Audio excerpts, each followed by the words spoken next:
Chapter 189, Berserked Market. Shortly after Shifeng logged off, the post Shifeng had left on the forums became instantly popular. One view became 10, 10 became 100. Players had strong gossiping hearts, so they would not miss out on this good show. Within a short 20 minutes, almost all players within the White River City region had discovered this matter.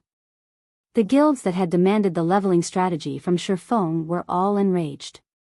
Crap. Find all of the information about that little bastard for me. Not only am I going to kill him back to level 0, but I'm also going to kill all his friends back to level 0. Since he dares humiliate Ghost Wheel, he can forget thinking of mingling in God's domain any longer. Sleeping Bones, the guild leader of Ghost Wheel, was furious after listening to his subordinate's report. Although Ghost Wheel was an unrated guild, they were still a large guild with over 5,000 members. Yet, a lone, independent player looked down on them. How were they supposed to show their faces in public in the future if they took this lying down? Leader, I've already investigated him, an elementalist said. Speak. Since he dares look down on Ghost Wheel, I can't retain the name, Sleeping Bones, if I don't kill all of his friends back to level 0. Sleeping Bones bellowed. That Yifeng is an independent player, and I've confirmed that he has 8 team members. Aside from them, Yifeng also has a good relationship with Stabbing Heart, the vice leader of the Assassins Alliance. Rumor also has it that he has a very close relationship with the Snow Goddess, Gentle Snow, as well, that elementalist answered. Sleeping Bones suddenly fell silent. Was this a joke? If they dared to actually kill Stabbing Heart of Assassins Alliance and Gentle Snow of Ouroboros, then the day they entered White River City would be the day Ghost Wheel disbanded. Forget it. I, Sleeping Bones, am a magnanimous person. We'll just stick to killing Yifeng and his teammates, lest we want other people to start gossiping about us. Roger. Guild leader is the wisest. At the same time, the other guilds that did not have a clear understanding of Shifeng began their investigations about him. They were prepared to properly deal with him the moment they entered White River City. Meanwhile, on the forums, players were currently discussing this incident. They all felt that White River City's battle of the century was about to begin. This fellow brother Yifeng simply too awesome. Isn't he trying to oppose those various guilds? He is just overestimating himself. Who does he think he is? When these guilds enter White River City, it will take no effort for them to destroy him. What do you know? Yifeng is a God-ranked expert. Previously, he turned Martial Union upside down, while Martial Union could do nothing against him. They were even chased out of Red Leaf Town. Now, Yifeng is even facing off against so many strong powers. He is truly my generation's role model. What's so amazing about that? I could do it as well. Don't forget, that incident happened in a town. The various large guild strength scattered. How many members could they possibly have in a single town? It was only natural that they were defeated. There were many players browsing the forums. However, a majority of them did not feel optimistic about Shifeng's chances. They were especially confused about Shifeng's actions. Just how stupid could Shifeng be, to actually dare taunt the guilds? Was he not afraid of these guilds taking revenge and killing him back to level 0? Along with the growing intensity of the discussions, the so-called God-ranked expert had also become a courageous fool. Many started ridiculing Shifeng. Just when the forums reached their zenith, Shifeng's White River City guidebook post revealed itself the moment the preset time arrived. The post's appearance caused a massive ripple effect. The White River City guidebook was undeniably what various large guilds needed the most right now. A few level 9 independent players also urgently needed it. If these players had the White River City guidebook, they would not have to spend a large amount of time exploring the city. They only needed to refer to the guidebook to learn what they needed to know. Compared to the heavenly price of 10 billion for a single leveling strategy, using 20,000 credits to purchase a luxury version of the White River City guidebook was unquestionably a lot cheaper. It was practically the price of cabbage. Also, the cheaper, simplified version only sold for 300 credits. These various guilds and players could easily accept that price. However, afraid of Shifeng's trickery, a large majority of the guilds chose to purchase the simplified guidebook, taking a look at it before making further decisions. After all, they could afford a loss of 300 credits. As for the players that wished to develop themselves in God's domain, they all grew extremely curious about White River City, a fascinating city. They wished to experience it in advance, so many players had gnashed their teeth as they bought the simplified guidebook. Within half an hour, the simplified version of the White River City guidebook was like a best-selling novel. Sales of the guidebook continuously increased, and before anyone knew it, over 5,000 copies had already sold. In other words, Shifeng had earned 1.5 million credits within this short time. Many players had discovered business opportunities from this. Players who originally worried about whether or not they could make money in God's domain relaxed at this sight. After all, Shifeng was their best example. As long as they could grasp a hold of the opportunity, becoming rich in a single night was not just a dream, it was just like how Shifeng became the first person to enter White River City. Immediately, plenty of players outside of the White River City region grew excited. If they too could be the first to enter their own respective cities and write a city guidebook, couldn't they also become rich? This thought inspired desperation in all of the players in God's domain. As if possessed by the devil, they all started rushing to level up. They all wished to become the first person to enter their respective cities, making a huge profit and becoming rich overnight. Meanwhile, in the trade market of the entire Star Moon Kingdom, the popularity of whetstones had instantly soared. As long as a forger had at least a 30% success rate of crafting whetstones, the various large guilds would instantly target them. The guilds used all sorts of methods to recruit these forgers, continuously raising the standard of treatment. As a result, these forgers earned salaries comparable to the white-collar workers in the big cities. Such a result inspired other players to become forgers. However, forging materials were utterly necessary if one wanted to hone their forging skill. Like adding fuel to a fire, this new situation instantly ignited a blazing inferno that raged through all of the Star Moon Kingdom. The prices of forging materials soared, again and again, madly increasing the price of hard stones as well. By the time Shifeng entered God's domain that night, a stack of 20 hard stones already sold for a sky-high price of 8 silver coins. However, the supply could not keep up with the demand. Furthermore, even the most common bronze ore sold for 15 silver coins per stack, with 200 per stack. Ha ha ha. Luck can't be stopped once it comes. I would never have thought that the White River City guidebook would so fiercely drive the materials market. Shifeng rejoiced the moment he logged in. During the day, aside from training his body, Shifeng had gone to the city center to look for suitable locations to start up his workshop. His requirements were very simple. He wanted a good environment surrounding the office building. After surveying over 10 locations, Shifeng finally found a relatively pleasing office building. It was located in the city center. Moreover, it was an entire floor being sold. The office floor had a wide space of 5,000 square meters, so it was extremely spacious. There would be no problems turning it into an office for several hundred people. Moreover, the surrounding environment and traffic were convenient. However, the most important factor was that the office was relatively close to Big Dipper, the best gym in Jinhai City. The owner of the office floor only sold it to make up for issues surfacing with his business. Otherwise, he would not bear parting with such an amazing location. However, that person had set a price of 60 million credits for the place, with each square meter priced at 12,000 credits. Although such a price was not considered expensive in the city center, it was not cheap either. Shifeng only had somewhere over 20 million credits stored in his bank right now. He still needed that money for the fellowship party hosted by his school. In the end, Shifeng could only ask the owner for 15 days to think it over. Shifeng never imagined that he would be given a fright the moment he returned to God's domain. When he saw the sales of the White River City guidebook, he even thought his eyes were playing tricks on him. Chapter 190, Taking Precautions. Shi Feng had already received attention since the problem of the leveling strategy cropped up. Now that he had priced the leveling strategy at a shockingly high price of 10 billion credits, he was once more pushed into the spotlight. Hence, it was only natural for the White River City guidebook to receive everyone's attention the moment it appeared.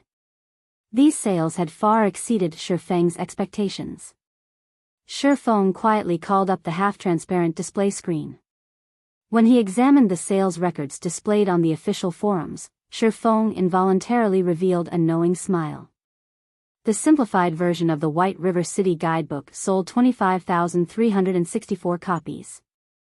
The luxury version of the White River City guidebook sold 367 copies. In only half a day's time, the sales had already reached such numbers. Even a best-selling book could achieve such a feat. The simplified version, which was the cheapest version of the guidebook, already cost 300 credits. This was much more expensive than any ordinary book. However, over 25,000 copies still sold. Moreover, 367 copies of the 20,000 credit version of the guidebook also sold. It was obvious just how great the business opportunities were in God's domain. Just the credits Shi Feng earned within a day exceeded 10 million. It was practically faster than robbing a bank. Of course, the main contributor to such success was Shi Feng becoming too eye-catching and famous, even if most of it was infamy. Moreover, along with the passing of time, the sales of the White River City guidebook would still increase.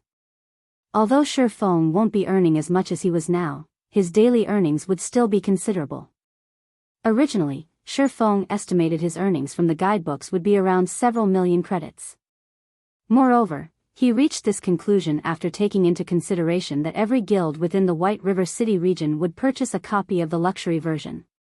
However, the conversation records on the forums made it clear that it wasn't just players within the White River City region paying attention to the guidebook.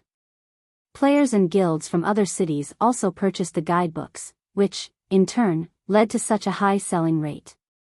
Although it was a strange situation, Shi Feng could guess the intentions of the players and guilds of other cities. The difference between cities was not particularly large. Mostly, only the quests available, leveling spots, and amount of NPCs were different. However, the main rules in a city and the ways to develop a guild in a city were the same. As long as they bought the White River City guidebook, they would understand the basic rules of their respective cities. They could also quickly adapt to the playstyle in the cities. So, naturally, they would purchase a copy of the guidebook to get a general understanding of their respective cities. Now that Shi Feng had gained over 10 million credits for no good reason, confidence regarding his future filled his heart. He might even be able to suppress Shadow at the fellowship party in a few days, becoming the center of attention during the party. However, before he could become the focal point, he needed to make plenty of preparations. After all, his background was simply too weak compared to Shadow's right now. Hard stones will soar in price from now on. It should reach its peak by the time the first corporation enter White River City. That time would be the best opportunity for me to sell my stock and make a killing. Shi Feng closed the official forums as he thought. Right now, aside from credits, he needed a lot of gold coins to increase his workshop's background. However, he could not just hold on to a ton of gold coins. After all, the true way of earning money in a virtual reality game was by spending money in the first place. He currently had far too few coins to carry out such a feat, hence, he needed to earn many more gold coins. Right now, becoming enemies with that many unrated guilds had placed quite a pressure on Shi Feng. Although these guilds were not much of a threat to him as a lone player, he still wanted to establish his own guild in the future. Such a situation would be detrimental to his guild. As the saying went, the barefooted did not fear those with shoes. Establishing your own guild was the equivalent of putting on shoes. Having a guild was the equivalent of having a house, supplying your enemies with an easy target. They could deal with you with greater ease. Hence, in Shi Feng's previous life, plenty of small guilds were forced to disperse due to being targeted by a large guild. On the other hand, the fixed teams formed by independent players got by rather peacefully, and it went without saying that lone players could do so as well. However, there was a limit to the strength of a single individual in God's domain. It was the same in the case of a large team. If Shi Feng wanted to establish his own virtual empire, he, even more, was in need of the strength of a guild. Hence, establishing a guild was his only available option. To reduce the pressure on himself, Shi Feng needed to increase the pressure on these unrated guilds. That way, they couldn't spare any time to deal with him. Although there was still a long time until these guilds would search him out, it was wise to take precautions. Immediately, Shi Feng contacted Stabbing Heart. Brother Yi Feng, I am truly grateful for your help the last time. Because of your guidebook, the elite teams of our guild could prepare far more than other guilds.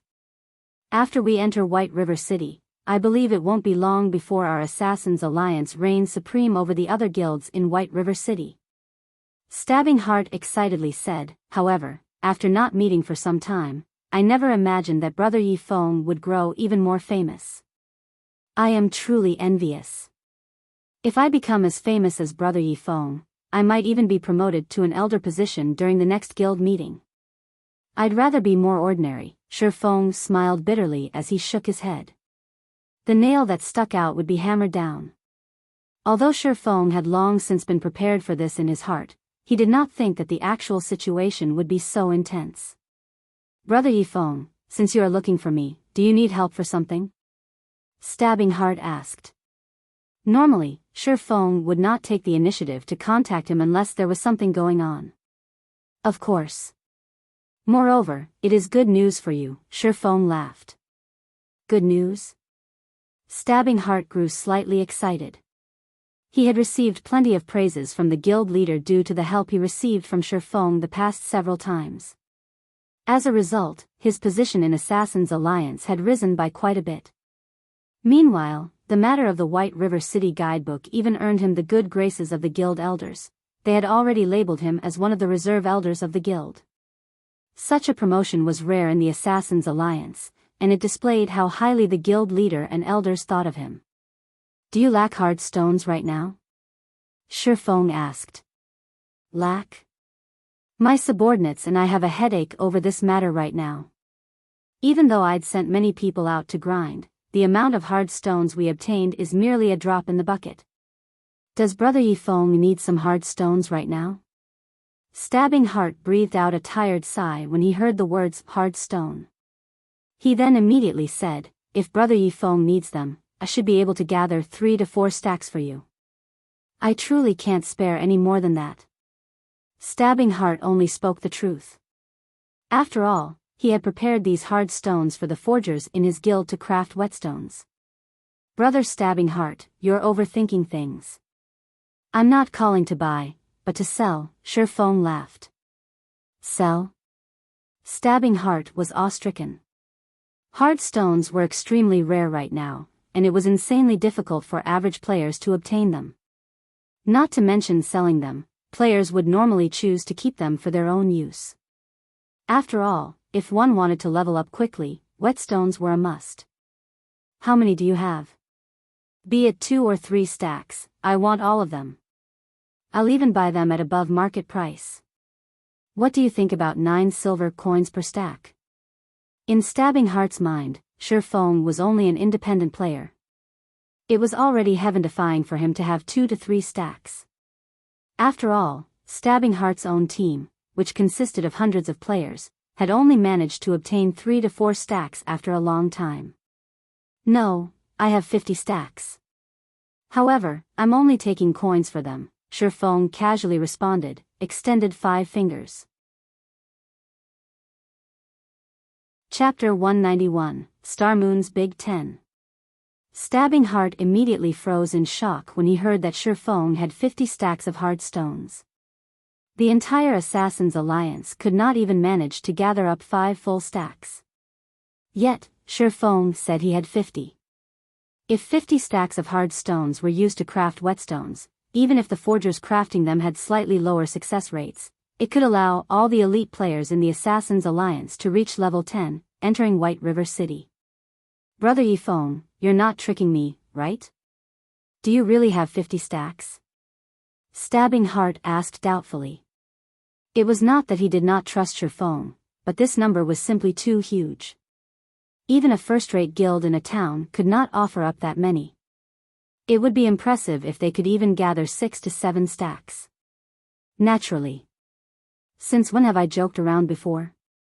Shifeng shook his head, laughing. The reason Shifeng offered Stabbing Heart this many hard stones was not purely to earn coins.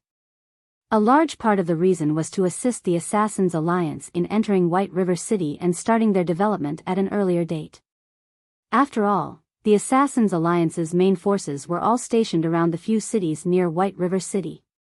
As long as the Assassins' Alliance grew stronger, with his relationship with Stabbing Heart could help him suppress and stamp out those unrated guilds. That way, these guilds would be too busy dealing with the Assassins' Alliance to pay any attention to him. Originally, Shifeng had wanted to sell some hard stones to Gentle Snow as well. However, Gentle Snow's team was simply developing too quickly. They had managed to reach level 10 in only half a day's time, and at this time, all the elite members of Ouroboros had already arrived at White River City. Naturally, they would not need his help anymore. The most important point was that Gentle Snow possessed the super luxury version of the White River City guidebook that Shifeng had sold to her. With it, she could easily widen the gap between herself and the other guilds, standing out from the crowd. Now that Shifeng had protective umbrellas like Gentle Snow and Stabbing Heart, would those unrated guilds possibly dare do anything to him? He could progress with his own development with a peace of mind. Brother Yifeng, I don't know how to thank you for this. If you have anything you need help with in the future, just mention it. If it is something that I can help with, I will give it my all. Stabbing Heart was extremely touched right now. In his heart, he had already taken Shifeng as his good brother. However, for gold, 50 silver was not easy to obtain. He needed some time to gather the liquid funds from the other towns and collect some from the money farming team. Although it was a large expenditure, with 50 stacks of hard stones, Stabbing Heart could allow the team in Red Leaf Town to be the first team, out of all the other team in the Assassins' Alliance, to enter White River City. At that time, he would receive a promotion in the guild once more. He might even become an elder of the Assassins' Alliance. Meanwhile, such an achievement was only possible due to Shifeng's help. Although Stabbing Heart felt slightly ashamed of himself for not being of great help to Shifeng, he had already decided that, once he entered White River City, he would fully support Shifeng. Whoever dared to go against Shifeng would go against him as well. When will you can send someone over to Red Leaf Town to conduct the trade? Shifeng asked. As long as you are free, any time is good. Stabbing Heart answered. Oh, right. I have something I need to ask you. Do you know the current whereabouts of the team from Martial Union led by Unstable Devastation? Shifeng felt that, since he was going to make a trip back to Red Leaf Town, he might as well look for Unstable Devastation to extract his revenge. This, I know. They're currently at the White Sand Ruins. Are you planning on taking revenge on them? I'll call some men over to go with you. They have quite a few of players on their side, so it would be dangerous for you hunt them by yourself. Stabbing Heart was slightly surprised. He did not think that Shifeng would take revenge so quickly. Moreover, he was even going to deal with the elite team led by Unstable Devastation directly. After all, that elite team formed after Unstable Devastation merged the elite teams from 5 different towns. The number of elites in that team even far exceeded that of Stabbing Heart's own elite team, so it would not be easy to deal with them. Thanks, but I wish to deal with my own matters by myself. Let's meet up in front of Red Leaf Town's bank in 20 minutes, Shifeng thanked him. All right. I'll send some men to investigate Martial Union's exact location. At that time, I'll pass on their exact whereabouts to you along with the 4 gold, 50 silver. Stabbing Heart naturally knew of the arrogance of an expert, so he did not pursue the matter. Otherwise, if he were to find trouble with Martial Union without Shifeng's agreement, he might even incur Shifeng's ire. 20 minutes later.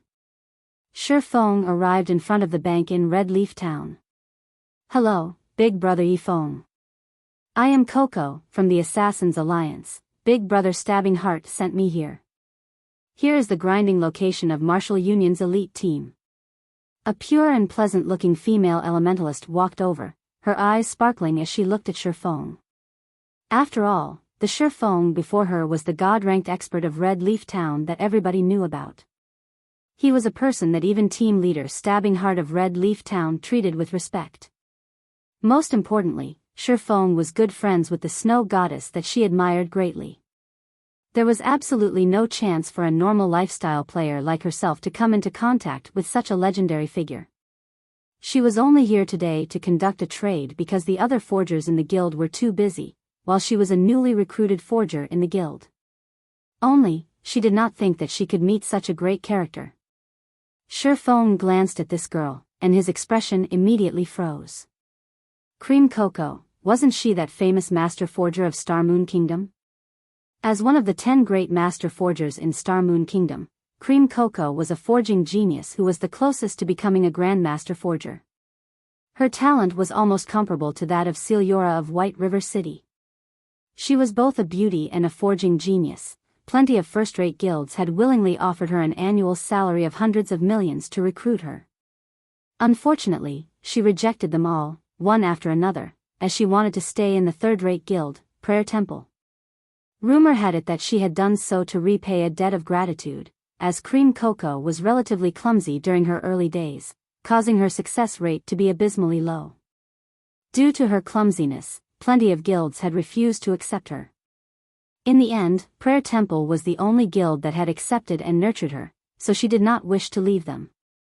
Unfortunately, even with such a genius master forger in their guild, Ouroboros still destroyed Prayer Temple in the end. As a result, Cream Cocoa chose to join World Dominators, a first-rate guild in direct opposition of Ouroboros, to take revenge on the first-rate guild. However, why was Cream Cocoa in the Assassins' Alliance right now? Shifeng was slightly confused, as Prayer Temple's main force was not located in White River City, but in the capital city, Star Moon City. It was also the reason why Ouroboros destroyed them.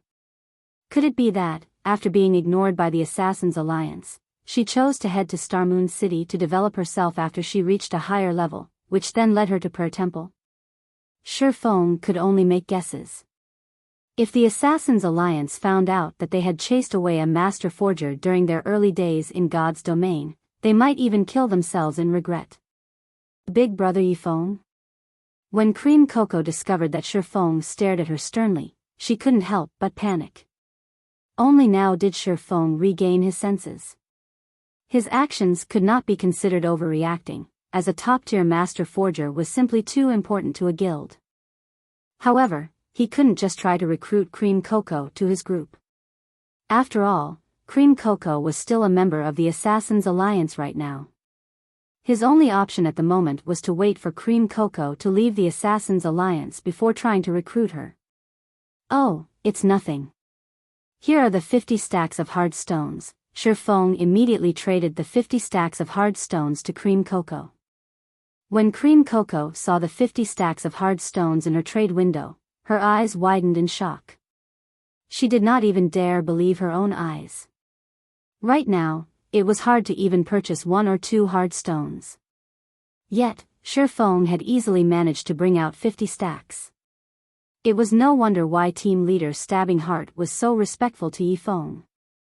As expected, he was a figure that average players like her could only look up to. Soon after the trade completed, Shifeng departed from Red Leaf Town, heading towards the White Sand Ruins. However, he did not add Cream Cocoa as a friend, as such an action might cause a change to the track of history, causing Cream Cocoa to instead stay with the Assassins' Alliance. If that happened, he would definitely cry with regret. Hence, he would let history repeat itself without his interference. Now that he knew Martial Union's precise location, he would immediately teach Unstable Devastation the consequences of becoming his enemy. Chapter 192, Wild and Domineering.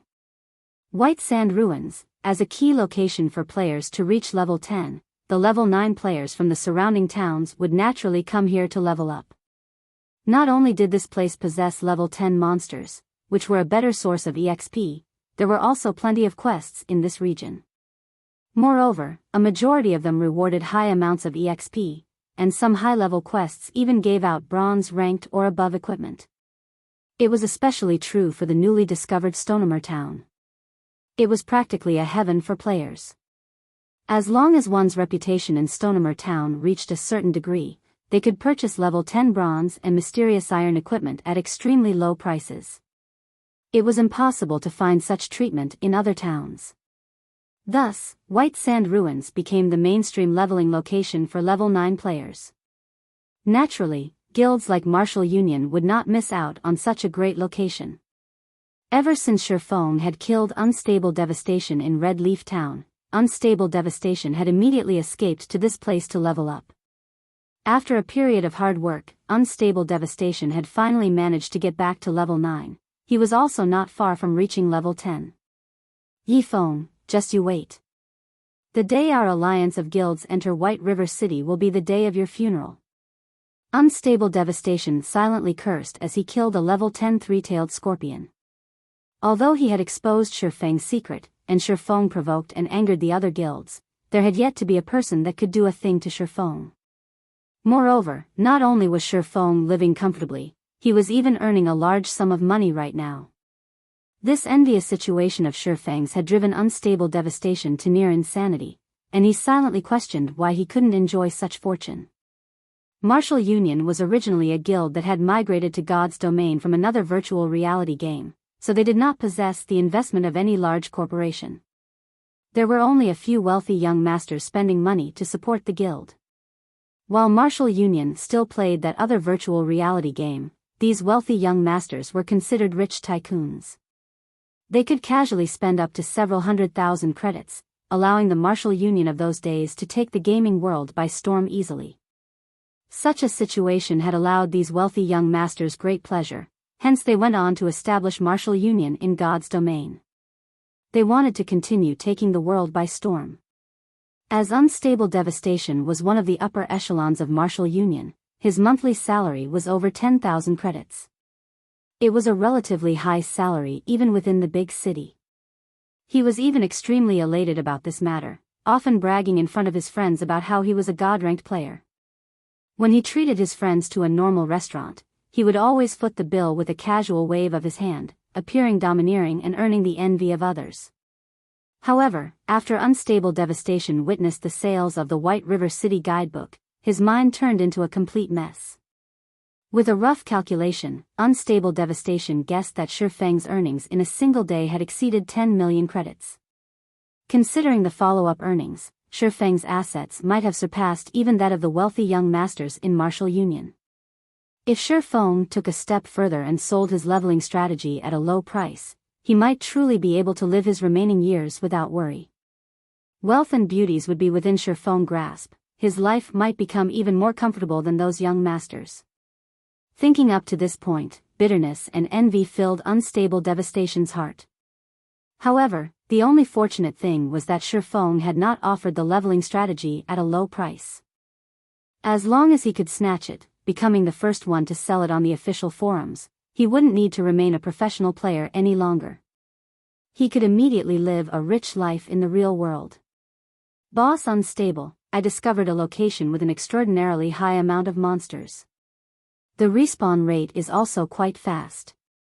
Our leveling efficiency could probably rise by 60% or more there, an assassin said in the team chat. Report the location. We'll head there right away. Unstable Devastation grew excited upon hearing this. Right now, there were simply too many players in the White Sand Ruins, while the number of monsters was far from enough for them to grind. If there were such a valuable location available, they might make it to White River City today. These are the coordinates. That assassin immediately transmitted the coordinates into the team chat. Good. We'll head over there after we get rid of these monsters, Unstable Devastation laughed. His luck had finally arrived.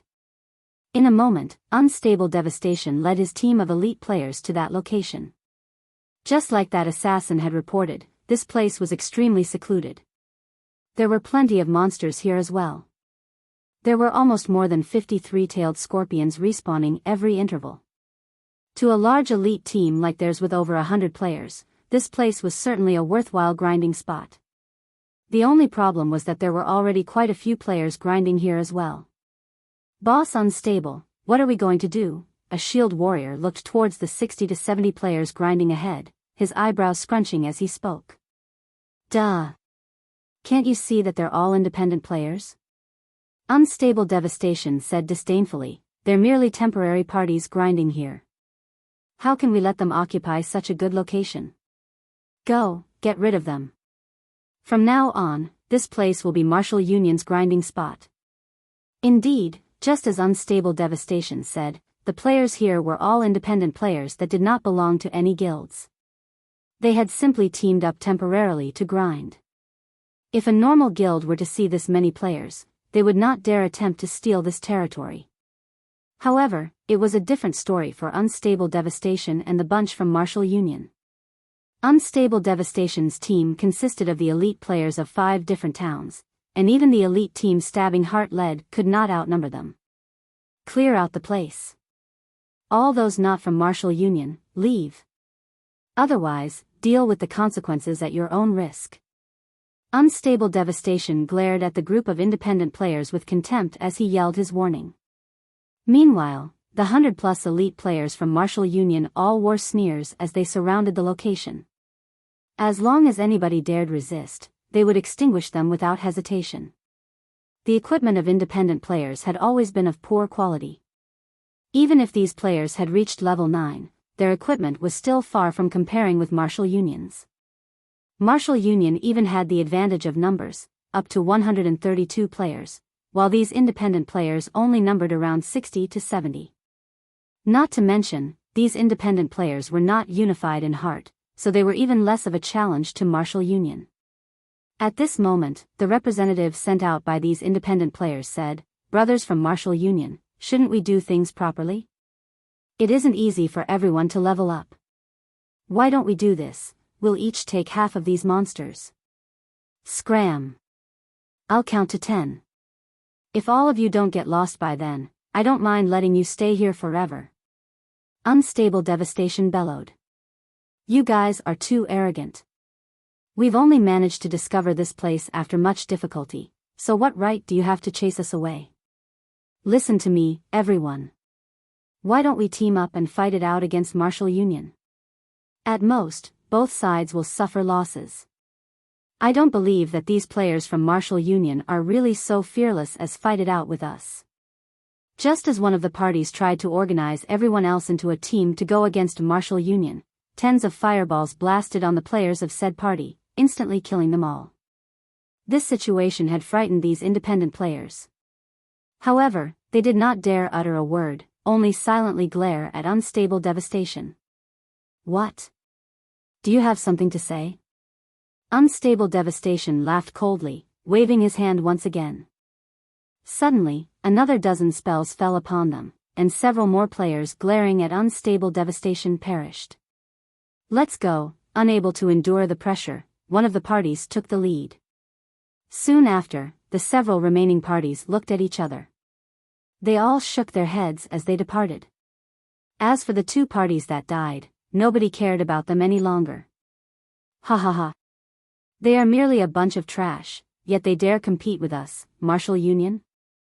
Unstable Devastation watched the departing independent players, jeering. Meanwhile, the other members of Martial Union also started laughing, exhilarated.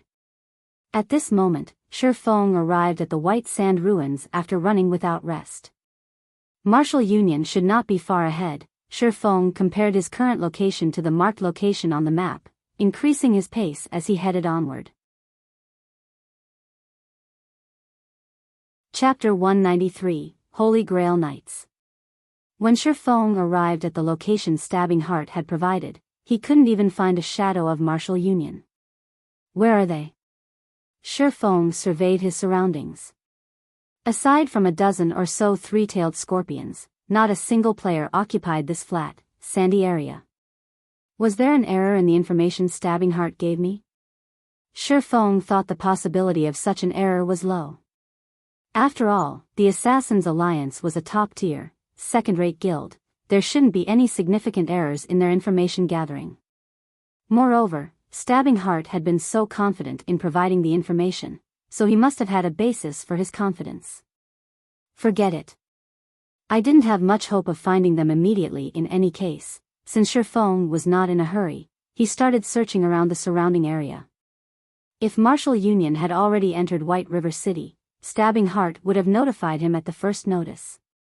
However, there was not a huge possibility for Martial Union to enter White River City right now, as even Stabbing Heart's team had yet to enter the city. Time passed, little by little. More and more players reached level 10, each of them entering White River City, one after another. Right now, the majority of the players who entered White River City were the elites and upper echelons of guilds. There was only a small amount of teams consisting of independent players. Most of these independent players had purchased the White River City guidebook, and they all admired its creator. Leader, this Yifeng is truly amazing. The information he wrote in this guidebook is so detailed. Fortunately, we bought the luxury version.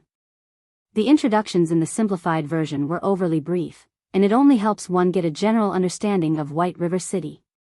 Meanwhile, the luxury version mentioned plenty of locations with good quests meant for specific classes. Thanks to it, I've accepted plenty of valuable quests. I know, right? It is all thanks to Team Leader's wisdom for buying the luxury version. If I didn't know that Yifeng had personally penned this guidebook, I would even think that the game officials had published it. I really wonder what Yifeng's previous profession was to possess such powerful observation skills. That Yifeng indeed has some skills. Originally, I had simply intended to purchase the guidebook as a reference. I never thought that the information was all true. I was shocked after we arrived at White River City. It was worth the 20,000 credits. If it were up to me, I wouldn't willingly sell this information even for 50,000 credits. Not only does the information require time to arrange, but this is also first-hand information. I can't imagine why Yifeng would willingly sell all of this for only 20,000 credits. In front of the teleportation hall of White River City, a non-guild team consisting of 10+ elite players happily chatted while waiting for their other companions. An independent team? At this moment, Gentle Snow emerged from a teleportation gate, spotting this merry team of players. She felt slightly surprised by the sight. At this time, aside from those elite teams of large guilds, there was even an independent team who had reached White River City. This was an extremely rare sight, and it illustrated this team's strength. I know who they are. 5 years ago, these players were very famous in a relatively sizable virtual reality game. They were known as the Holy Grail Knights at that time. Although they aren't a guild, and their numbers never exceeded 100 players, every member of their team was extremely skilled. Their battle prowess was extremely frightening. Their leader, War Wolf, even had the reputation as the strongest warrior in the game. During those days, not a single guild in the game that dared provoke them. However, for reasons unknown, their team disbanded, and plenty of their members stopped playing the game. The remaining players then went on to become the upper echelons or core members of first-rate and second-rate guilds. The Holy Grail Knights is a legend of sorts in the virtual gaming world now. When the shield warrior, Ghost Chop, who was knowledgeable about these independent players, saw the average-looking shield warrior standing amidst those players, his expression suddenly turned solemn. This person was indeed War Wolf, the past team leader of the Holy Grail Knights. Back in those days, Ghost Chop had admired and respected this man, thus, he chose to play as a shield warrior as well. He then turned to Gentle Snow, slowly starting his recollection. I see, Gentle Snow could not help but notice War Wolf. 5 years ago, she had yet to experience virtual reality games. Hence, she did not know that such a person had existed. Snow, are you thinking of recruiting him into Ouroboros? Zhao Yueru asked with a smile when she noticed Gentle Snow's moved expression. Although this person seemed to lack spirit at first glance, he seemed as deep and profound as an ocean at the same time. Moreover, the equipment he's wearing is all mysterious iron rank, though his weapon slightly lacks as it is not secret silver rank. However, it should be extremely difficult for an independent team to have such a geared shield warrior, so it clearly displays how powerful the members of this team are. Meanwhile, a team leader capable of leading such a team is not a simple character.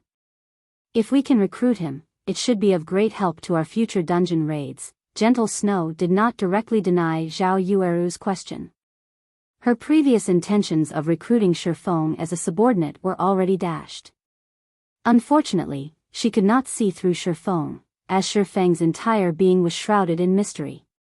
The guidebook he had sold her further solidified this fact. She was greatly shocked when she arrived at White River City. Using the luxury version of the guidebook as a comparison, Gentle Snow came to fully understand the value of the exclusive guidebook Shifeng had sold to her. If the other first-rate guilds discovered this guidebook, they might even start an all-out war with Ouroboros to snatch it away. Gentle Snow had estimated the true value of this guidebook to be 5 million credits or more. After all, within the super luxury guidebook, there was information pertaining to the problems one would usually face when developing a guild. The guidebook also touched on the topic of how to develop and strengthen a guild. Moreover, it mentioned the daily quests available that could raise a person's reputation in White River City. Such information could allow them to surpass the other guilds greatly, and that was not something that could be purchased with a measly 5 million credits.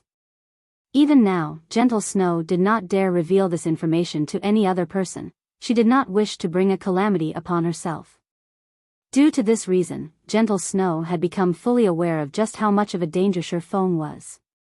If she was already in so much danger just by becoming friends with him, what kind of consequences would she have to face if she accepted him as her subordinate? Gentle Snow no longer dared dwell on the consequences. Shifeng's provocation of tens of guilds presented a prime example. Fortunately, they were all unrated guilds, as the leveling secret did not hold much attraction to the true major guilds. After all, the upper echelons of these guilds knew many secrets, and they had a great understanding of God's domain. These guilds were much stronger than those half-assed, unrated guilds. There were no bugs in God's domain.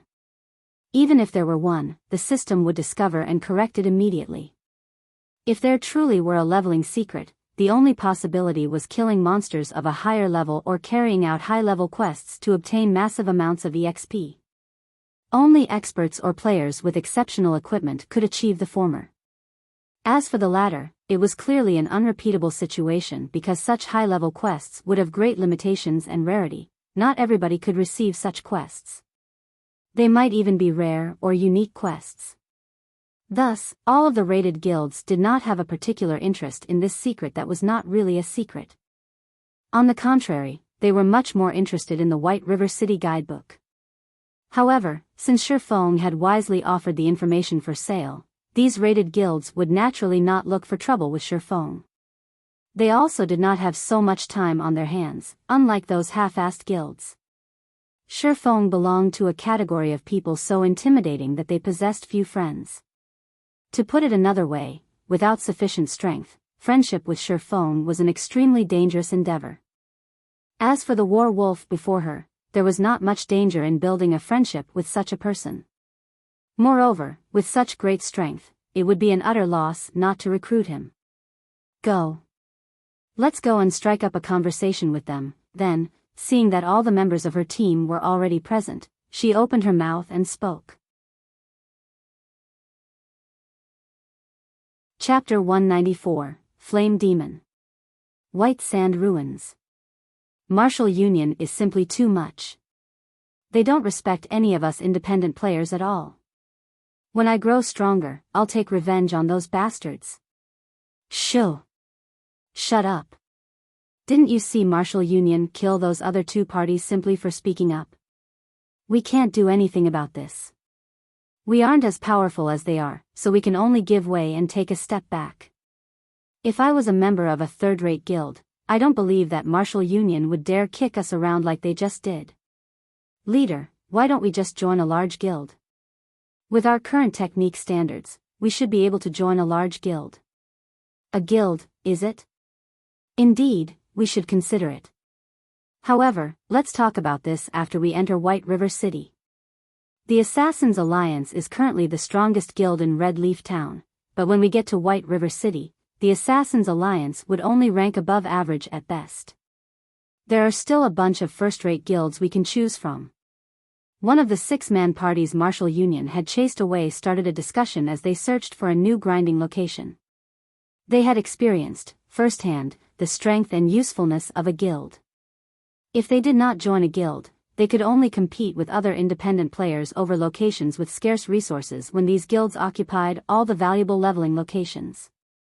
Excuse me, but do you know where Martial Union is? Shi Feng had been searching the White Sand ruins for quite some time, having no luck of finding any traces of Martial Union. At this moment, however, he had overheard these passing players discussing Martial Union, so he asked them. Yeah, we know it. What business do you have with them? Don't tell me, you're not trying to join Martial Union, are you? The leader of this party nodded. However, when he noticed that Shi Feng was an independent player with both his name and level hidden, aside from trying to join Martial Union, what other reason could a player like Shi Feng have to look for Martial Union? Hearing that the player in front of them intended to join Martial Union, the other members of the party instantly shot glares filled with killing intent at Shi Feng. The rage they had from Martial Union's oppression had yet to subside. If it were not for Martial Union having the advantage of numbers, they would have long since started a fight with Martial Union. From the conversation Shi Feng had eavesdropped on before, he knew that Martial Union had bullied these players. Hence, their hatred towards Martial Union should be intense. In addition to their party leader's words about Shi Feng wanting to join Martial Union, the other party members' moods would naturally sour.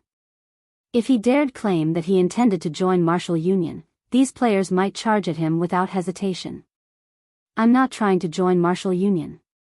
I'm looking for Martial Union because I have some business with them. I wonder if you can tell me their current whereabouts?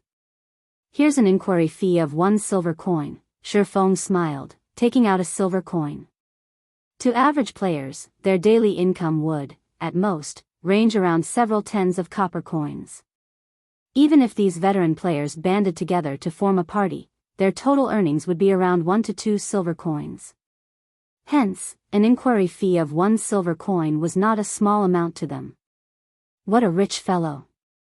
The party leader's eyes shone when he saw Shi Feng offer a silver coin as an inquiry fee. He then spoke in the party chat, brothers, this is a fat sheep. If we harvest him and earn some money, we might be able to cover the repair fees for all our weapons and equipment. Do we kill him or not? Kill him. Why shouldn't we kill him? This bastard is obviously related to Martial Union. As long as it's someone related, we can't let them off. We'll follow leader's decision. The other party members all voiced their support. It seems that this fellow has a deep connection with Martial Union. Martial Union had badly tormented us few brothers, and rage still fills our bellies. Since you have some connections with Martial Union, and you are so rich, shouldn't you pay us some compensation in place of Martial Union? We don't want a lot, just leave behind 20 silver coins and all of your equipment, then I'll tell you Martial Union's location. How about it? The Guardian Knight party leader said with a cold laugh. With that said, the other party members also started moving forward, their faces carrying cold smiles as they closed in on Shi Feng. I said I don't have any connections with Martial Union.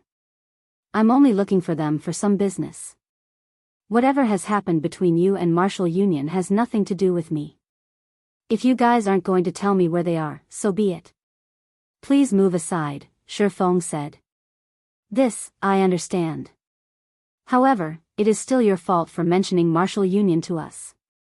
If you don't agree to our demands, we can only use you to relieve some stress.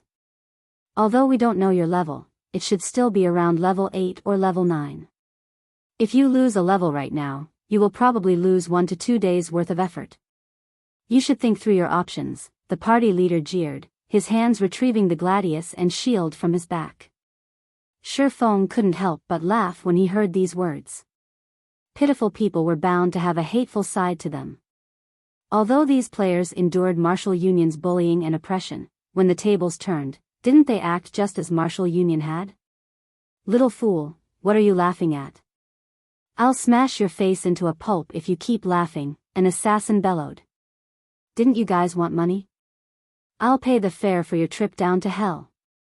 Shifeng unsheathed the abyssal blade as he said so. Immediately, clear blue flames covered the body of the abyssal blade. Shifeng had no room for pity for players like these. Shifeng brandished his two swords, and instantly, countless sword images filled the sky, surrounding these players. Although these independent players had good techniques and were also relatively powerful in terms of strength, they were simply too weak compared to Shifeng. Before any of them could react, the sword images made pincushions of their bodies. Aside from the Guardian Knight party leader, the remaining 5 party members died within an instant. Moreover, the ice blue devil flame destroyed all of their equipment. Even though these players had relatively high levels, the equipment they wore was of very poor quality. They only had 6 or 7 pieces of bronze equipment each, and none had even a single piece of mysterious iron equipment. Under the ice blue devil flame's might, none of their equipment could survive even one hit, and it all immediately became nothing more than scrap. So, are you willing to tell me Martial Union's whereabouts now? Shifeng looked towards the party leader, smiling calmly as he spoke. That party leader was dumbfounded. The person before him could actually produce fire all over his body, and his attacks were so fast that none of them could even react.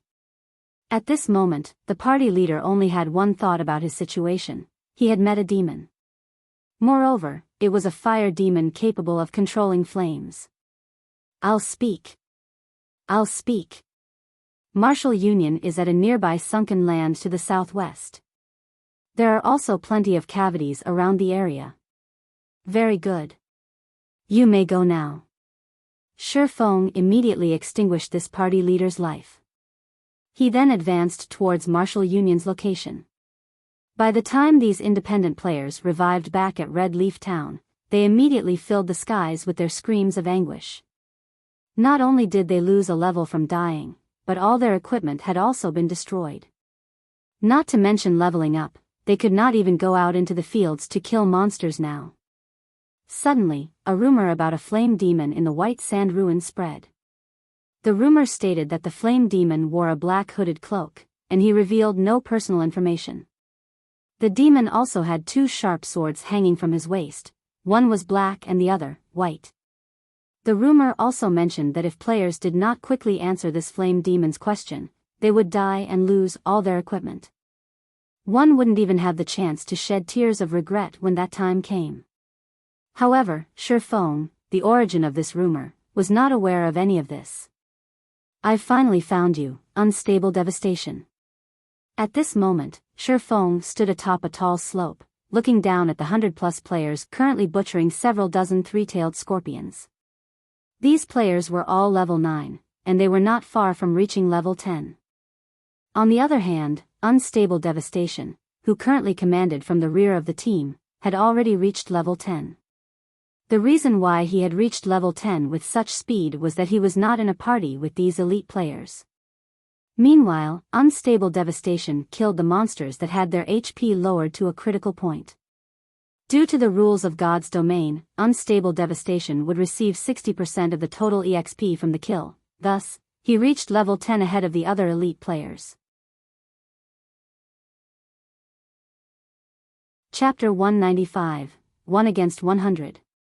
You, lure some more monsters over. With such a good leveling spot, I want to charge to number 1 on the ranking list and teach the other guilds in the Alliance the strength of Martial Union, Unstable Devastation spoke in the team chat. Yes, the several assassins replied. Right now, Fire Dance still occupied the first place on the ranking list. However, the second place had already changed. However, it wasn't because Fire Dance and the others' leveling speed was slower than the other players. They were simply busy doing quests. These quests were all rare reputation quests, and they could obtain relatively large amounts of White River City reputation by completing them. In God's domain, if players wished to have an official class when they reached level 20, they could only apply at the class association in the various large cities. However, players required a certain amount of reputation before doing so. Hence, The first task Shi Feng wanted Blackie and the others to accomplish after they entered White River City was to do these rare quests and quickly raise their reputation. By the time they reached level 20, they would be able to change into their basic classes immediately. If they discovered this fact only after they reached level 20, they would have to waste a lot of time earning sufficient reputation, which, in turn, would delay their progress. Just as Unstable Devastation excitedly hunted three-tailed scorpions, Shi Feng had also arrived at Martial Union's healer's position using the Ring of Nothingness. Nobody would ever think that a single independent player would take the initiative to seek vengeance upon a guild's elite team. After all, this was simply an overestimation of one's own abilities. However, Shi Feng dared to do just that because of his sufficient strength. Unstable Devastation was level 10, and the others present were all level 9. There was a 5-level gap between them and Shi Feng. Moreover, equipment that could ignore an opponent's levels were extremely rare at this stage of the game. These conditions allowed Shi Feng to easily sweep the floor with this group of level 9 players. Just as the healers of Martial Union were about to replenish the HP of the frontline players, Shi Feng suddenly appeared before them. Shi Feng cast Thundering Flash, the skill instantly devouring the group of panicked healers. Frightening damages of over -500 appeared on every healer's head, and some even received critical hits of over -1000 damage. In the blink of an eye, a majority of the healers died. However, due to the healers standing relatively spread apart, there were 3 who managed to remain unscathed after Shi Feng's attack. Shi Feng immediately used Wind Blade and charged over. He used Chop on one of the shocked healers, killing them instantly. Shi Feng then continued to brandish his sword at the 2 remaining healers, reaping their lives with a few sword strokes. Yi Feng. Unstable Devastation bellowed, countless veins surfacing on his forehead. Unstable Devastation, haven't you been trying to find me all this time? Shi Feng faintly smiled as he looked at Unstable Devastation. Regarding the 100+ players standing around Unstable Devastation, glaring at him, Shi Feng paid no attention to them at all. Now that I've arrived, I wonder if you've prepared to die yet? Kill me? I'm afraid that you're the one who won't leave this place alive. I lost to you the previous time because you had a higher level. This time, however, I am level 10 as well. Do you think that I'm still afraid of you? Everyone, get him. Kill him. Unstable Devastation smiled disdainfully, immediately commanding all of his subordinates to get rid of Shi Feng. Unstable Devastation did not believe that Shi Feng could leave alive when faced with his team of over 100 elite players, not to mention, managed to kill him. The players from Martial Union revealed sneers as they looked at Shi Feng. They all thought that there was a problem with Shi Feng's head. However, they didn't mind teaching Shi Feng a lesson. 1 against 100? Did he really think he was Superman? In the past, the players from Martial Union that surrounded Shi Feng were mostly normal members. There were only a few elite members of the guild present at the time, hence, Shi Feng caused such a massacre. This time, however, they were all Martial Union's elites, and they were all level 9 players. Yi Feng would only meet one end today, death. Suddenly, tens of spells launched at Shi Feng. The other remaining tens of shield warriors, guardian knights, berserkers, and swordsmen charged toward Shi Feng. Meanwhile, the assassins entered stealth, waiting for their chance to strike. Faced with the attacks of dozens of mages, Shi Feng dared not be careless. He immediately activated Windwalk and the Tier 2 life shield before proceeding to charge at the incoming wave of players. As Shi Feng's speed was extremely fast, very few of the tens of spells hit Shi Feng. In the end, only 3 or 4 spells actually managed to deal damage to Shi Feng. Unfortunately, these spells were all fire-type and ice-type spells such as Fireball and Frost Arrows. With Shi Feng's resistances, these spells managed to cause less than -10 damage each. In addition to the life shield absorbing a portion of the damage, the actual damage these spells caused was less than -6 points. All of the mages were shocked. Even if it is a tiny amount of damage, beat him with all you've got. There has to be a limit to his HP. Without any healers, he won't last long. Melee classes, spread out and be careful of his AoE skills. Unstable Devastation was similarly shocked. However, after giving it some thought, even if Shifeng had an insanely high defense, he still wasn't a boss. There was bound to be a limit to his HP. Even if they only dealt damage in the single digits, with tens of them continuously attacking, how long could Shifeng last? Watching his HP fall continuously, Shifeng clearly understood that he could not hold on for much longer. The difference in attributes was simply not enough to overcome the strength of over 100 elite players. Almost, when the distance between Shifeng and the crowd from Martial Union shrunk to less than 20 yards, Shifeng took out an intermediate frost grenade, tossing it at them. Martial Union noticed Shifeng throwing an item.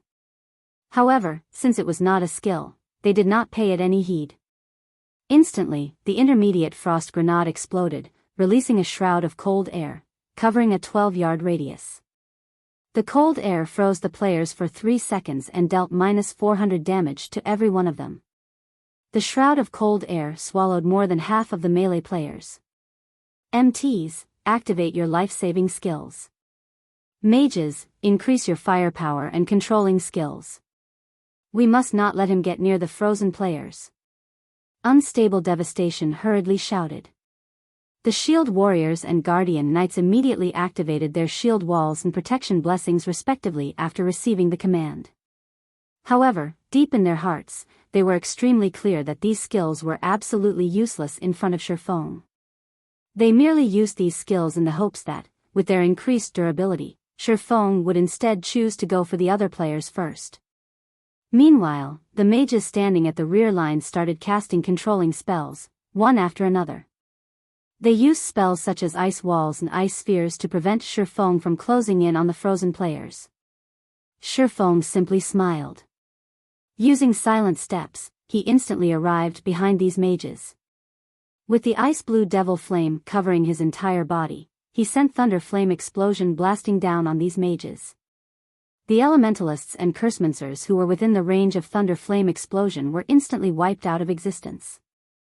Moreover, those who received critical hits of over -2000 damage also had their equipment destroyed. A few elementalists with quick reactions had immediately activated Frozen Circle, coupled with a blink. They intended to slow Shifeng down as they fled for their lives. Unfortunately, Shifeng reacted even faster than they did. He activated Defensive Blade and Dark Violent Dance. Gaining immunity to the frozen circles, Shifeng waved the flaming abyssal blade in his hand. A streak of deep blue flaming sword aura landed on one of the escaping elementalists 10 yards away, dealing over -1000 damage and instantly killing him. Simultaneously, the two summoners in front of him also received damage from the attack, instantly losing over 400 HP. Shifeng then continued with a barrage of attacks. As a result, deep blue flames annihilated the mages within a 15-yard radius. Kill him. Don't be afraid, we have more men on our side. He only has half of his HP remaining.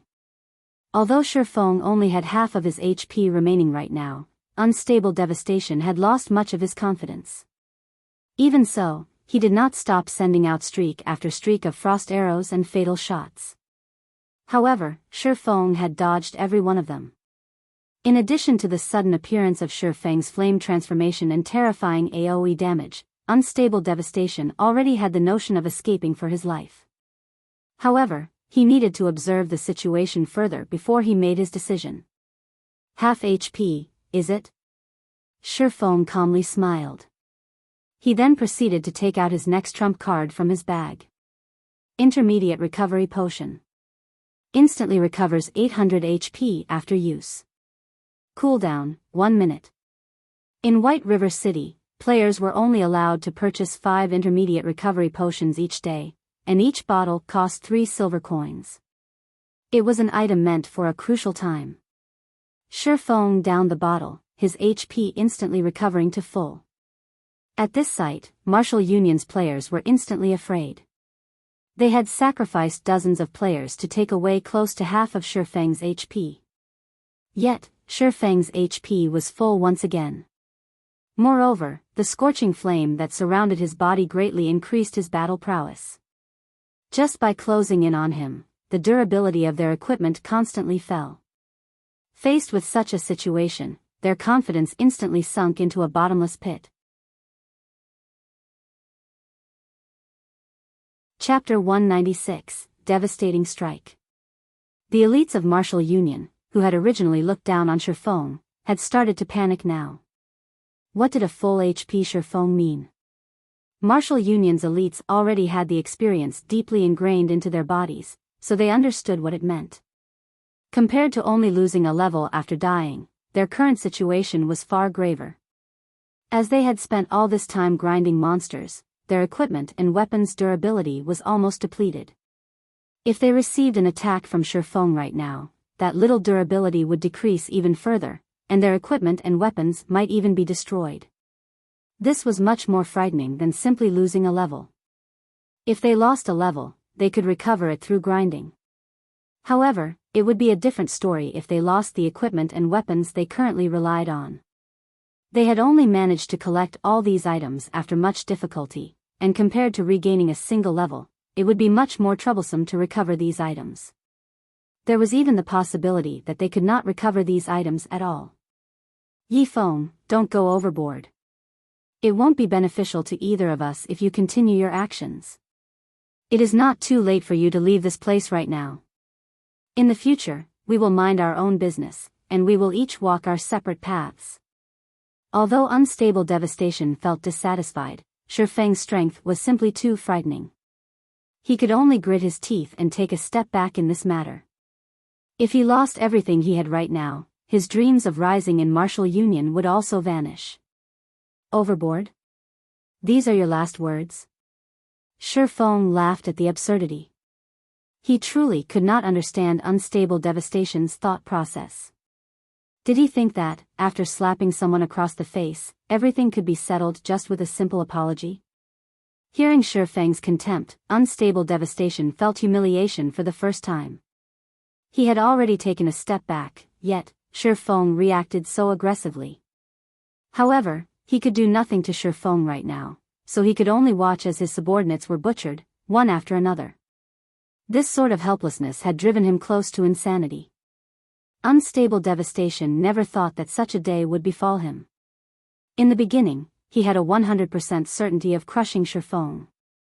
Now, however, due to a mystical exploding object and an intermediate recovery potion, that confidence shattered.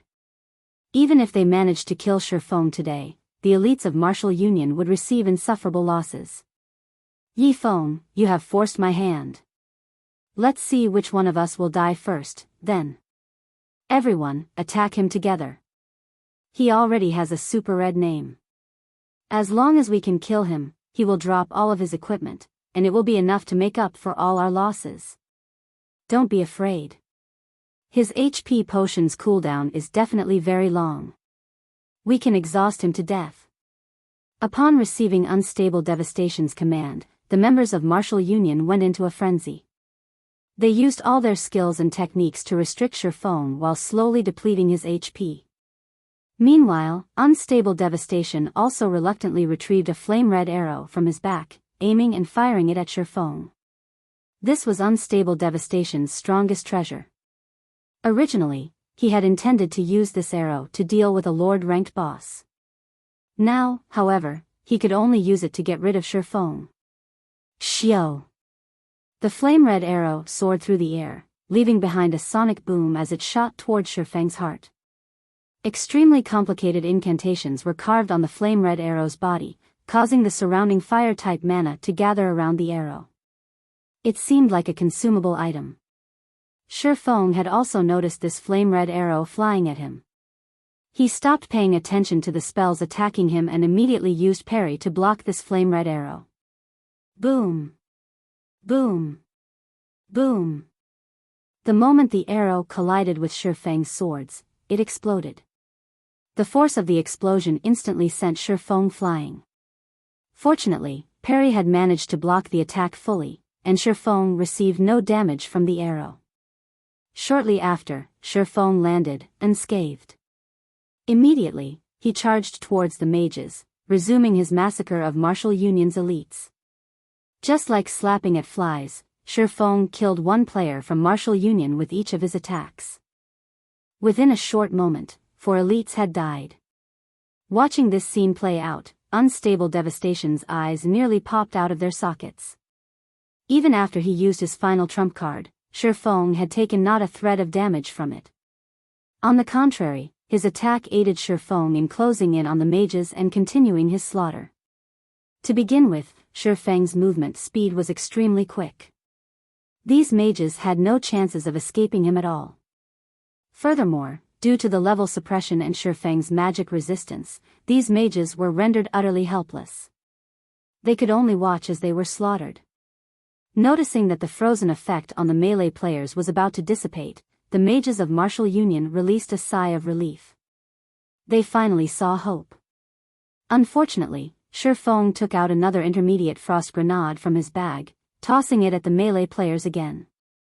The frost grenade landed precisely on the same location as before, and in the blink of an eye, these melee players froze solid once more. A damage of -400 also appeared on every one of their heads, and the assassins and swordsmen who had low HP fell into critical conditions. Feng then made a slashing motion with his sword, sending a flame blade flying at the assassins and swordsmen, ending their lives. This attack even destroyed the equipment they wore. At this stage of the game, where everyone's levels were still low, there were plenty of skills that players had yet to learn. It was especially true for high-level skills that could remove controlling effects. Thus, the elites had no defenses against Feng's frost grenades. They had no ways of dealing with them at all.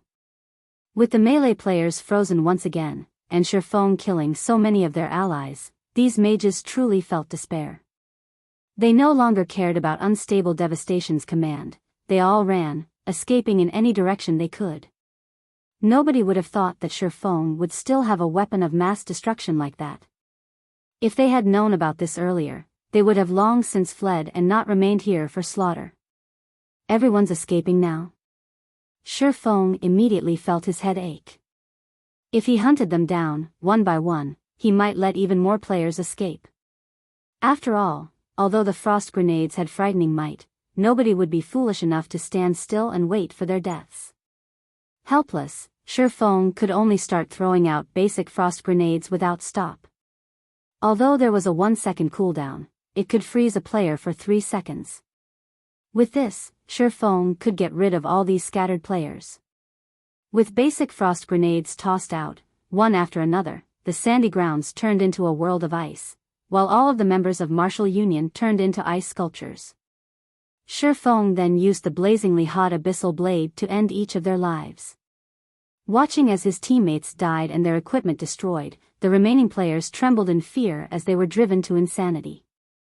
Some of the players who could not endure the sight even tried to log off from the game immediately. However, players were not allowed to log off during combat. So, they could only helplessly wait as Feng walked, step by step, closing in on them. Very quickly, Feng had reaped the lives of 100+ elite members of Martial Union, and only Unstable Devastation remained alive now. Unstable Devastation quietly stood still, his mind in a daze. He had even forgotten to resist. Over 100 elite players had died, and all of their equipment was destroyed. These were all of his assets, and right now, it was impossible for him to climb back up in Martial Union even if he wanted to. He no longer had any means to compete with his rivals in the guild. At this moment, Unstable Devastation only had regret filling his heart.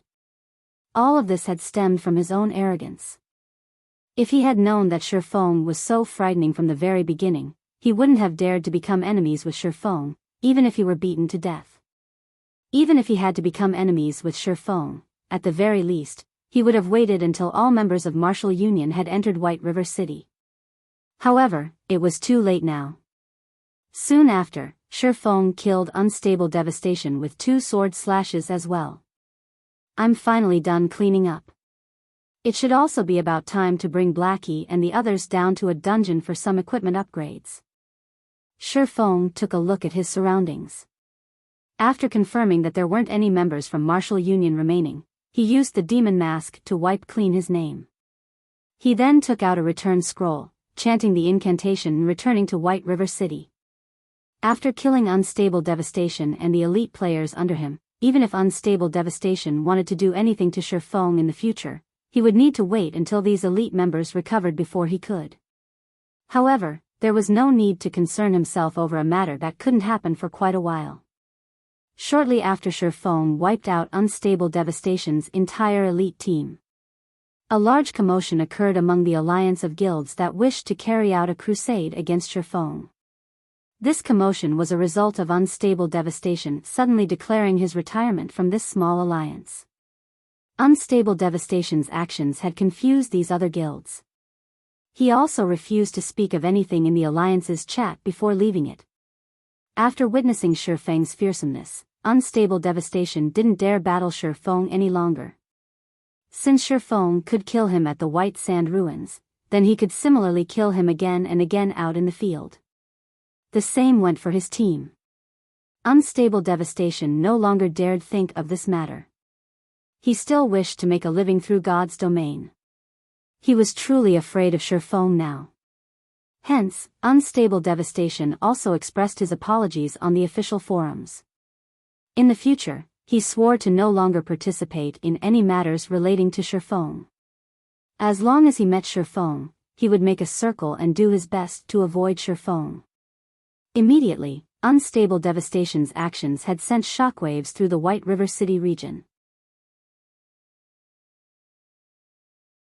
Chapter 197, Crazy Stone. Although Unstable Devastation was not considerably well known, he was still one of the upper echelons of martial union. He was also archenemies with Shifeng, and he had recently revealed one of Shifeng's big secrets. So, there were quite a number of people who knew about him. Nobody would have thought that Unstable Devastation would publicly apologize to Shifeng. Many people were stunned when they read Unstable Devastation's message. Martial Union was obviously a large guild, yet, they had actually submitted to a lone independent player. Although such incidents had occurred before in past virtual reality games, the total occurrences could definitely be counted on one hand. Above all, God's Domain was a game that had just recently released.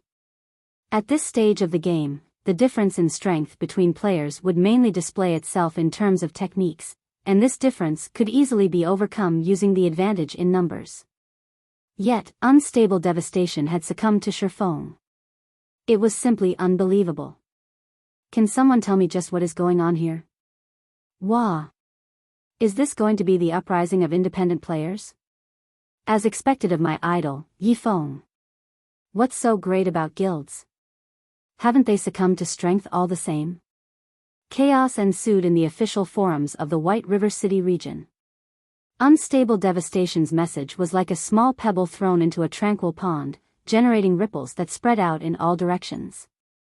As a result, players on the forum posted their own opinions, especially the independent players. No matter which virtual reality game they were in, guild players and independent players would frequently conflict with each other. However, this could not be helped. After all, to surpass others, one must obtain more resources. Naturally, guilds would occupy these resources. Meanwhile, the independent players who lacked strength could only retreat in the face of these guilds. Thus, it created conflicts. Now that an independent player like Shifeng had made a large guild submit to him, this incident received an unquestionably huge response from many independent players. However, to the alliance of guilds that planned a crusade against Shifeng, this matter was just like a bomb filled with peril. Unstable Devastation, the leader who started this alliance and planned this crusade, had actually chosen to withdraw from the alliance. Moreover, he did not even speak a word about this incident. Just what sort of power could cause Unstable Devastation to react in such a way? This incident struck panic into the other guilds of this small alliance. Brother Zhang, what should we do? Flaming Tiger quietly asked. Due to Unstable Devastation's shocking actions, the various guilds in the small alliance started feeling insecure. Zhang Luowei fell deep into thought for some time before saying, "Let's not involve ourselves just yet. We'll wait until we are all in White River City before we deal with this matter." However, For him to force a person like Unstable Devastation to submit, I have truly underestimated this Yifeng. Tell Ling Feilong to get in touch with Yifeng, see if he can get Yifeng to join Shadow. Although Shadow has only recently started its development, our resources are plenty. Tell Ling Feilong this, as long as Yifeng agrees, I can give Yifeng an elder position, an annual salary of 1,000,000 credits, and 10% of the workshop's shares. Flaming Tiger was stunned. He admitted that he was not Shifeng's opponent and that Shifeng's skills were a level higher than his, but wasn't this promise a little too great? Not only could an elder of the guild live leisurely, but the authority they wielded was also great. Aside from Brother Lan and Zhang Luowei, Shifeng would have the highest authority in Shadow, not to mention an annual salary of 1,000,000 credits and 10% of the workshop's shares. Even Flaming Tiger only had a minimum monthly salary of 20,000 credits. Flaming Tiger simply could not understand why they had to pay such a huge price to recruit Shifeng. However, he did not have a say in this matter, so he could only do as he was told. White River City, Trade Area. After returning to White River City, Shifeng first headed towards the bank. He retrieved 500 stacks of hard stones, intending to sell only a portion of his stock for now. Due to the great increase in the hard stones demand, the price had already reached Shifeng's estimation of 10 silver coins per stack. Although this price would still rise later, it was already close to the limit players could handle. These 500 stacks of hard stones were only a small portion of the hard stone Shifeng owned. Just based on the amount of hard stones that Shifeng had constantly purchased before, his stock exceeded 10,000 stacks. This was also one of the reasons why the various large guilds in White River City could not purchase any hard stones. Shifeng had purchased all of these hard stones when the prices were at their lowest, and he only paid around 30 gold coins for them. However, their current value far exceeded their initial cost. After selling these 500 stacks, it should be about time to bring Blackie and the others to raid the level 10 team dungeon, the Goblin Factory. Shifeng inwardly planned. Although Blackie and Lonely Snow's levels were high, the overall equipment they had was subpar at best. The same went for Shifeng's equipment. However, at least his was the best swordsman set equipment for players level 10 and below. His teammates' equipment, on the other hand, could only be described as miserable. As of this moment, there were already more than 500 players who had reached level 10 and had their names etched on the ranking list of the White River City region. Which was to say, there were already more than 500 players who had entered White River City. A majority of these players were members of well-known guilds. Aside from doing some quests in White River City right now, these players' main objective remained dungeon raiding, as dungeons were the best source for good equipment. Only with good equipment would these players level up with greater efficiency. Hence, plenty of guilds had already started diving into dungeons. White River City was different from towns. God's domain only truly began after players reached level 10 and the city. As for the town life players experienced at the start of the game, it was merely an introduction to life in God's domain. There were plenty of level 10 dungeons throughout the White River City region. The number of level 10 to level 12 party dungeons exceeded 20, and their rating difficulty varied greatly. Meanwhile, 10-man level 10 team dungeons numbered slightly lower, but there were still 12 such dungeons available. As for level 10 large-scale dungeons, there were 3 within the White River City region. As long as one successfully raided one of these 3 large dungeons, they could activate the card set exchange system. The value of card sets would also be at their highest when that time came. Meanwhile, after entering White River City, the normal raiding procedure for players began with the party dungeons to upgrade their equipment. They would then proceed to small-scale team dungeons and finally, the level 10 large-scale dungeons. Right now, many guilds had already started raiding small dungeons and were continuously upgrading their equipment. Eventually, all the guilds in White River City would have only one goal: obtaining the first clear of one of the 3 large-scale team dungeons. A team could only obtain the first clear by clearing the hell mode of the dungeon. Moreover, the first clear of large-scale team dungeons was slightly different from that of small-scale team dungeons. The achievement would not only be announced throughout the White River City region, but it would also be announced throughout the entire Star Moon Kingdom. It was one of the best ways to increase one's fame throughout the Star Moon Kingdom, and it was also a display of a guild's strength. Hence, large-scale dungeons were considered the true battlegrounds for the various large guilds. Meanwhile, for these guilds who frequently battled inside dungeons, whetstones would become one of their strategic supplies. This situation would further increase these guilds' need for hard stones, causing the price of hard stones to soar once again. Thus, Shi Feng chose to sell his stock of hard stones at this time. Right now, Shi Feng was not focused on conquering the large-scale team dungeons. He knew his own limits, and he would not try to compete with those well-known guilds. His goal right now was only to conquer the level 15 small-scale team dungeon, the Demon's Castle. However, regarding strength or numbers, his team was still far from capable of raiding the Demon's Castle. They needed some upgrades before they could rise to that challenge. Arriving at the auction house of White River City, Shi Feng casually took a seat in the corner and opened the auction house's system interface. He then selected to sell his wares within the White River City region. That way, he would not need to foot such a large fee. Similar to selling at a town's auction house, only players within the White River City region could see the items he placed on auction. As for selling the hard stones to the other cities, Shi Feng had never intended to do so. Just the expensive handling fee alone would greatly reduce his profits. Not to mention, the other cities were not as much in need of hard stones as White River City, so the prices the stones would sell for much less. Shi Feng first placed 10 stacks of hard stones on auction with a minimum price of 10 silver coins per stack and a buyout price of 12 silver coins. He did so to take a look at the results. If he placed all 500 stacks up for auction at once, it could drastically affect the market. Hard stones prices would plummet. Hence, he would slowly sell off his stock, carrying out hunger marketing. As expected, before even a minute had passed, all 10 stacks of hard stones sold. Moreover, they had been purchased at the buyout price of 12 silvers. There wasn't even a competition to speak of. It can't be, right? Shi Feng was stunned when he received the notification from the auction house. Such a great demand had far exceeded his expectations. Although he knew that there was a shortage of hard stones right now, he never thought that someone would pay 12 silvers without hesitation. This was simply insane. Did these people not know that 1 silver coin could be exchanged for 107 credits right now?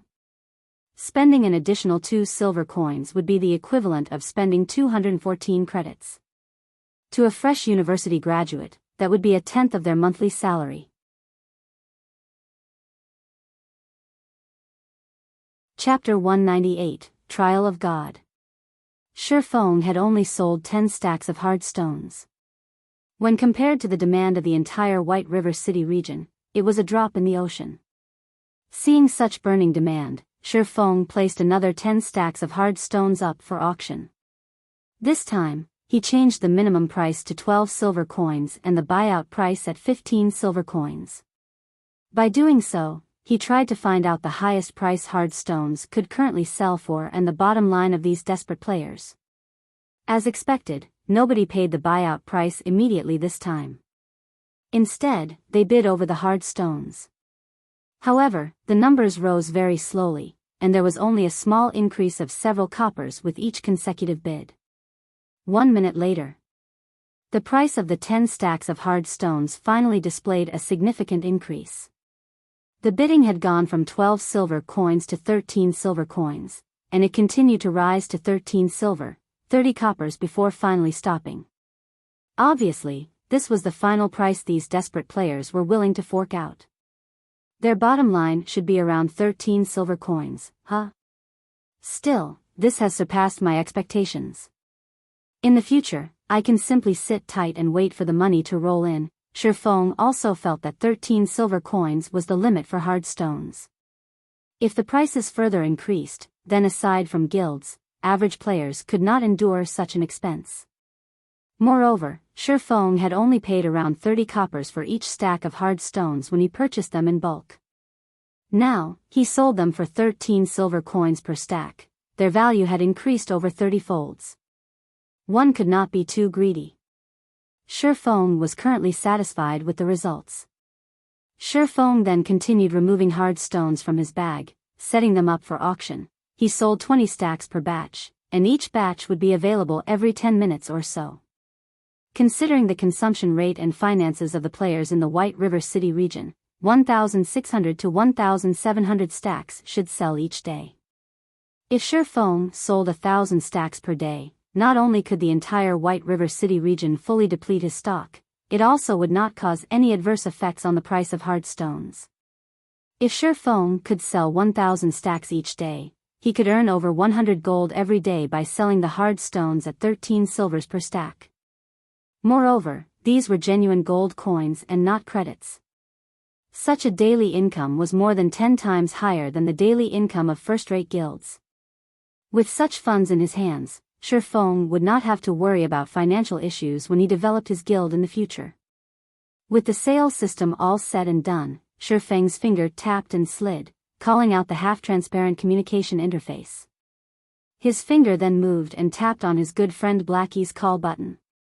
Blackie, are you guys done with the reputation quests? If you are, then gather in front of the teleportation gate. We'll go dungeon diving together, Shifeng asked. We're already done with our quests. However, it seems that we've been trapped inside a sealed map. We need to go through a trial if we wish to leave. Blackie grew excited when he heard about dungeon diving, and he wished he could immediately go to display his prowess. Ever since he obtained Mavis Guard, he had started browsing the internet and watching videos of experts displaying their skills. He had also frequently sparred with his team members, and his techniques had greatly improved. He would definitely shock Shifeng with his new techniques. Unfortunate, he couldn't do any of that right now. A sealed map? Shifeng's eyebrows wrinkled, his mind entering a deep thought. He did not know how Blackie and the others managed to enter a sealed map. Logically, the quests he sent them on had no such locations. However, after recalling Blackie's description of the place, he suddenly understood the situation Blackie and the others were in. He could not help but admit that their luck was truly impressive. There were various miraculous opportunities available in God's domain, and players most frequently discovered the Trial of God. Players also called it the Trial of Heroes, and it was a test given by gods for mortals to become heroes. As long as it was a level 10 map or above, there was a chance for this trial to appear. Players would occasionally encounter this trial out in the fields, questing or grinding. However, less than 1 out of 10,000 players would have a chance of meeting this trial. Blackie and the others were definitely lucky for encountering this trial. Every Trial of Heroes was a heaven-sent opportunity.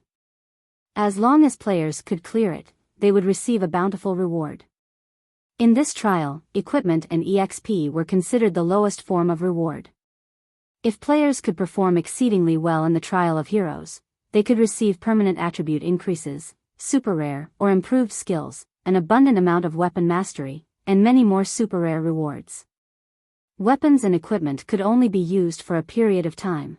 They were like foreign objects. They were not truly part of one's strength. However, it would be a different story if players could receive things like permanent attribute increases and super rare skills.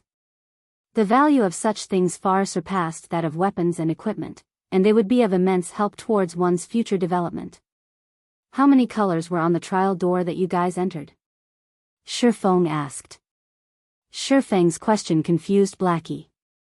However, since Shifeng had asked, Blackie tried to recall the number of different colors on the large double doors they had entered. He then said unconfidently, I think there were 4 colors. 4? Are you guys trying to get yourselves killed?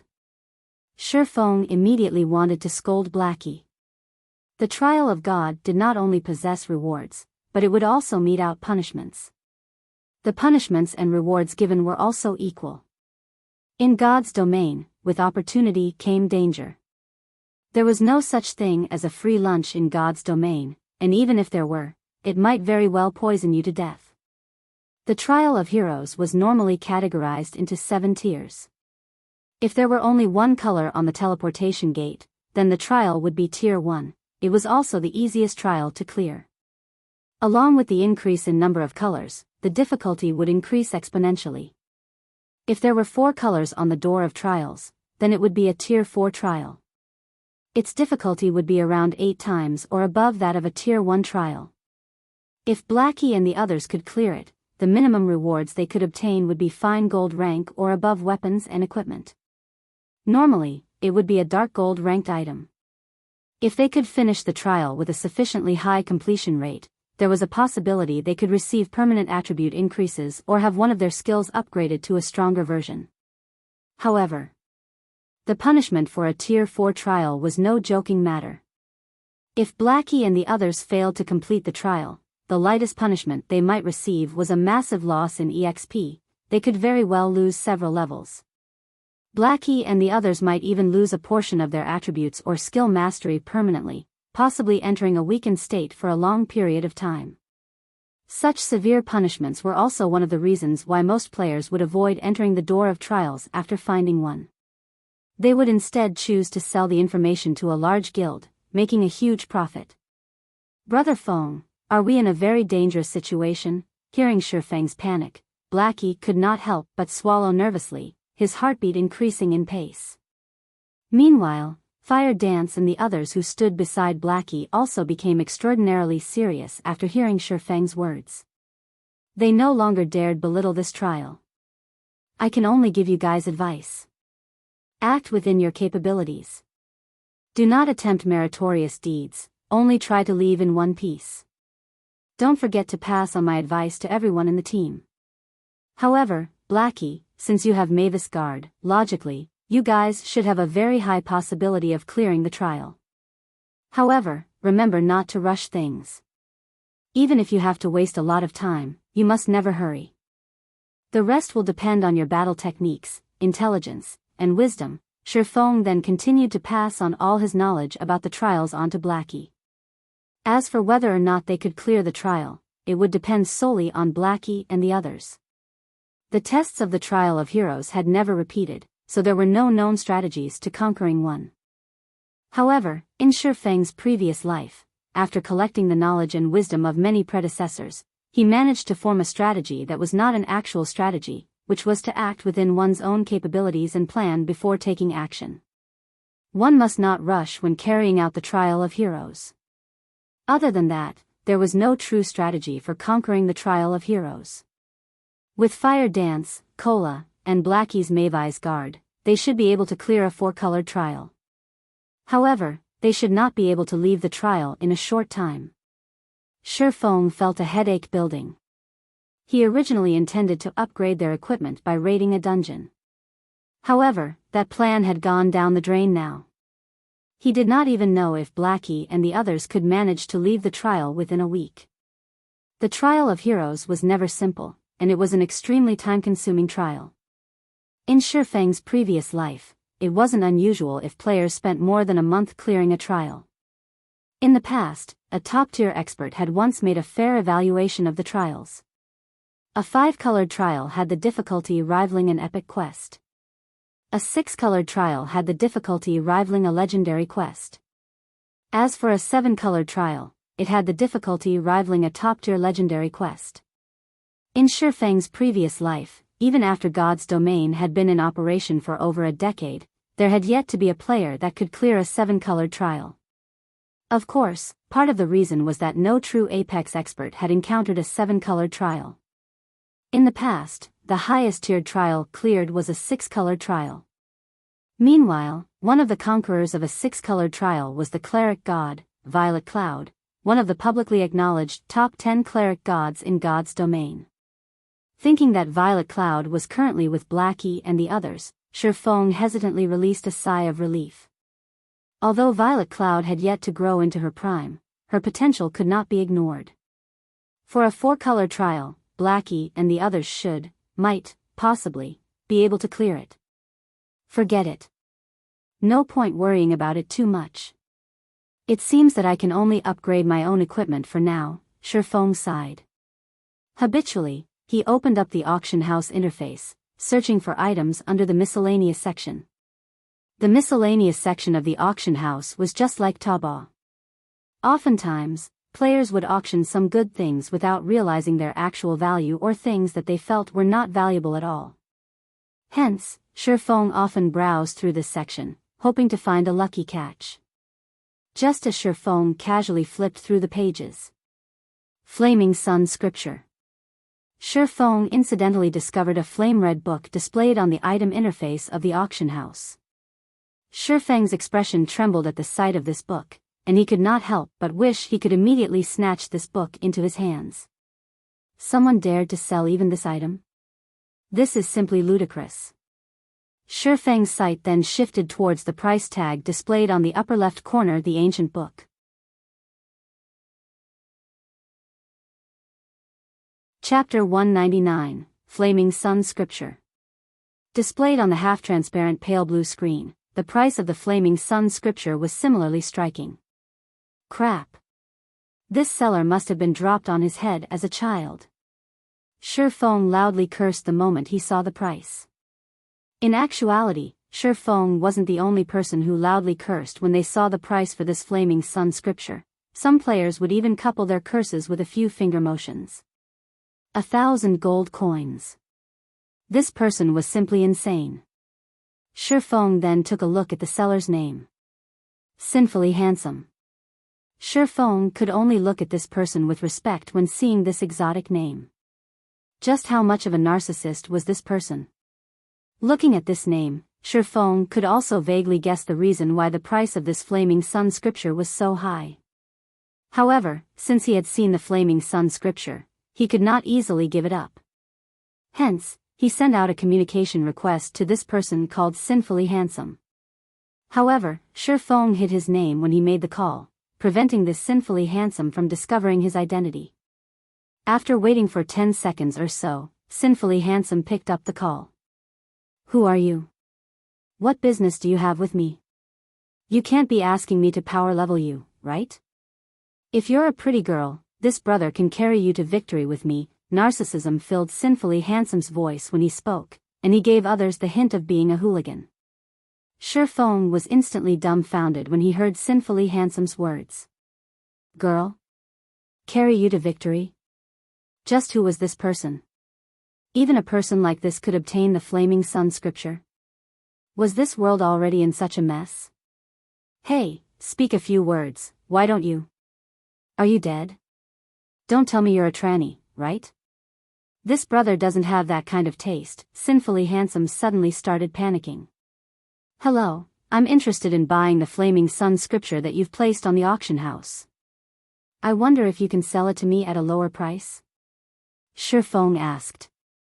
Oh. So you want to buy that item? Of course, I can. Sinfully Handsome smiled in realization. I'll slightly reduce the price for you then. How does 900 gold sound? This is a very justifiable price. Shifeng faintly smiled at Sinfully Handsome's asking price. He then calmly stated his own price, 20 silver coins. Shifeng did not believe Sinfully Handsome knew the Flaming Sun Scripture's true value. Only fire-type humanoids level 10 or higher would drop the Flaming Sun Scripture. However, its drop rate was somewhat low, so its selling price was very high.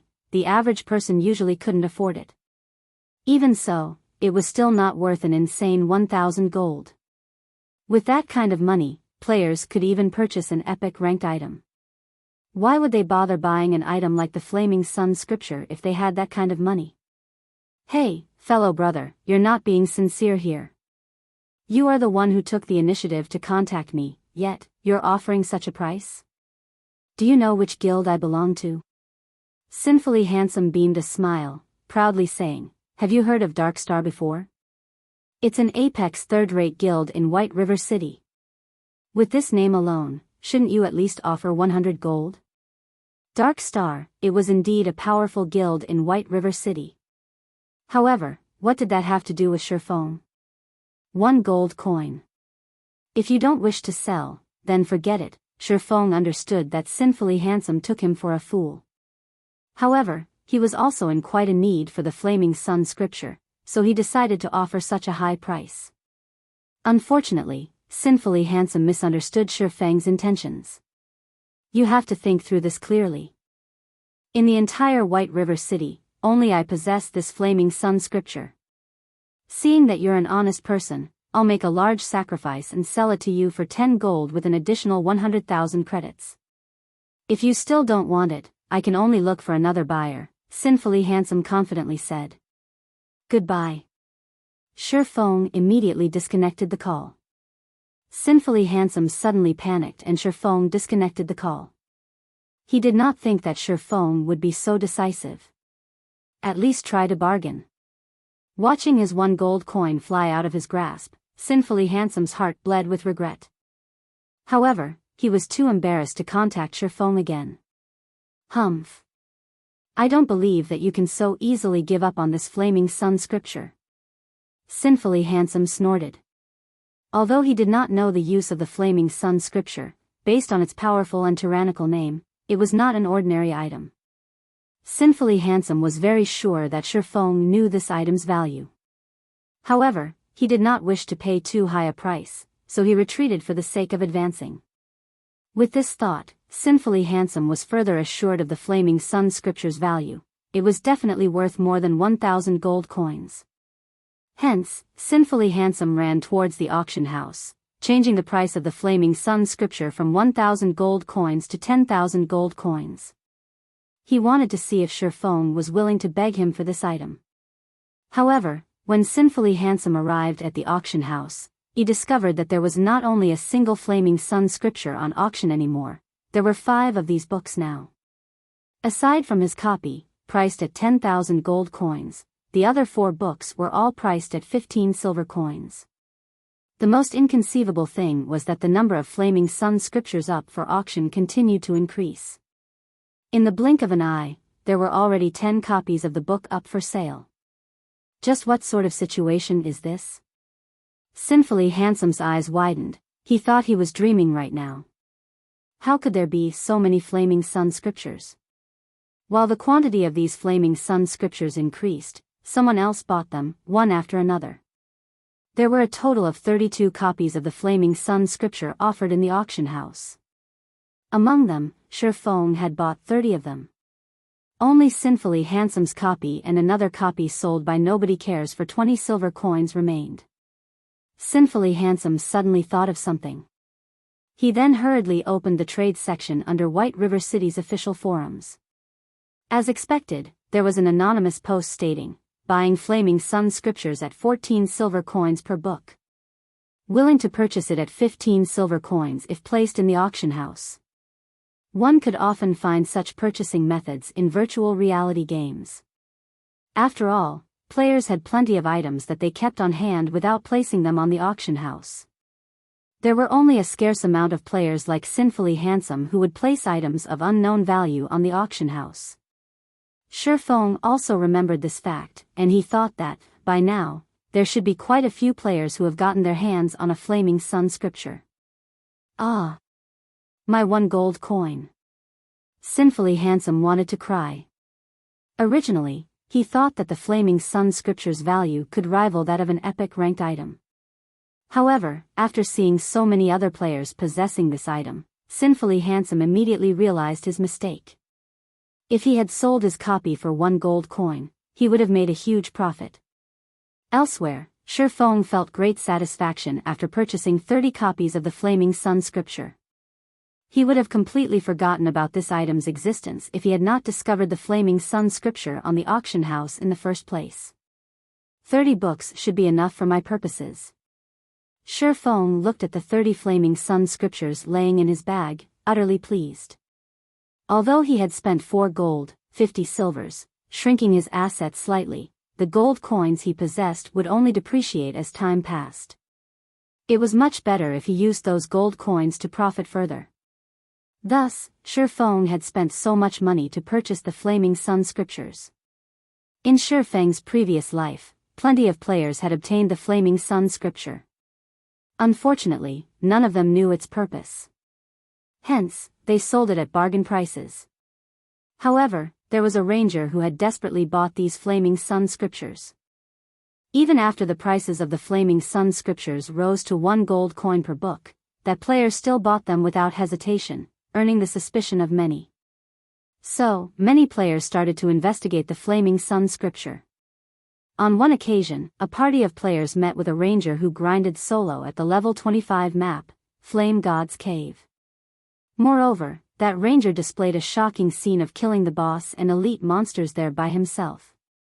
Later on, however, the players discovered that the reason the ranger could grind at the Flame God's Cave alone was all thanks to the Flaming Sun scripture. From then on, the secret of the Flaming Sun scripture was revealed, causing its price to skyrocket. In the end, even when the Flaming Sun scripture sold for 3 gold coins per book, there were still players willing to buy it. Right now, Shifeng had only spent 15 silver coins to purchase each book. He had made a huge profit from this trade. In any case, Blackie and the others still needed a long time before they could return to White River City. Since Shifeng had nothing better to do, he might as well grind the boss at the Flame God's Cave. After all, his current strength was too weak right now. He could complete neither the epic quest, Darkness Descends, nor the unique quest, Demon's Heart. Moreover, there were plenty of important quests in White River City that required a team to carry out. This was the tragedy that befell all solo players. Hence, grinding bosses was the best option available for Shifeng at the moment. Most importantly, the Flame God's Cave was a valuable location specialized in dropping forging designs. These forging designs had made that ranger into a rich man, and he had earned over 600 gold coins from all the forging designs he sold, becoming the envy of countless players. Soon after, Shifeng hurried towards the teleportation gate. He paid a fee of 24 silver coins and teleported to Red Flame Fortress, the nearest teleportation point to the Flame God's Cave.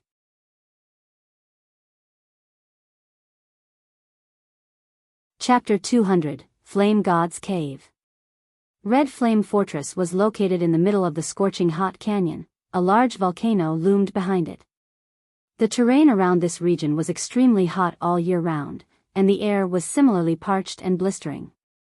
A gust of wind here was like a wave of heat, and one wouldn't feel a hint of relief from it. Meanwhile, the surrounding environment of the canyon consisted of only scorched, barren earth and mountains. All around, web-like cracks decorated the ground. Just this sight would cause one to lose their appetite. As this was a virtual environment, players could fully experience the scorching heat. Being parched and drenched in sweat were only minor inconveniences, but one's vision blurring? That was a bigger problem. Moreover, battling in such an environment was extremely taxing to a player's stamina. Due to such a brutal environment, many players did not like grinding or questing here. Moreover, the scorching hot canyon wasn't the only level 20 to level 25 map. There were more than 20 such maps within the White River City region. The millions of players within the White River City region could simply choose any one of these other locations to grind and do quests. For example, the cooling lakeside, the shady forest, and such were all good locations. There was no need for them to torture themselves by coming to the scorching hot canyon. For Shifeng, however, such a brutal environment did not affect him much. In addition to having activated the hidden passive skill, Basic Body Strengthening, Shifeng also had 20 points of fire resistance.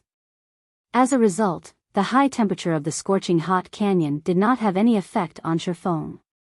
Shifeng would not greatly exhaust his stamina by fighting in this hot environment either.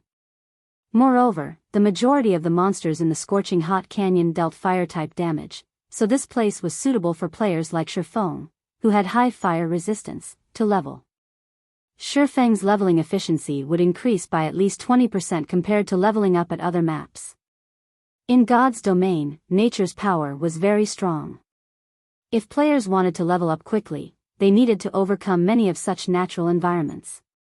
As players progressed down their paths in God's domain, the importance of resistances would also increase.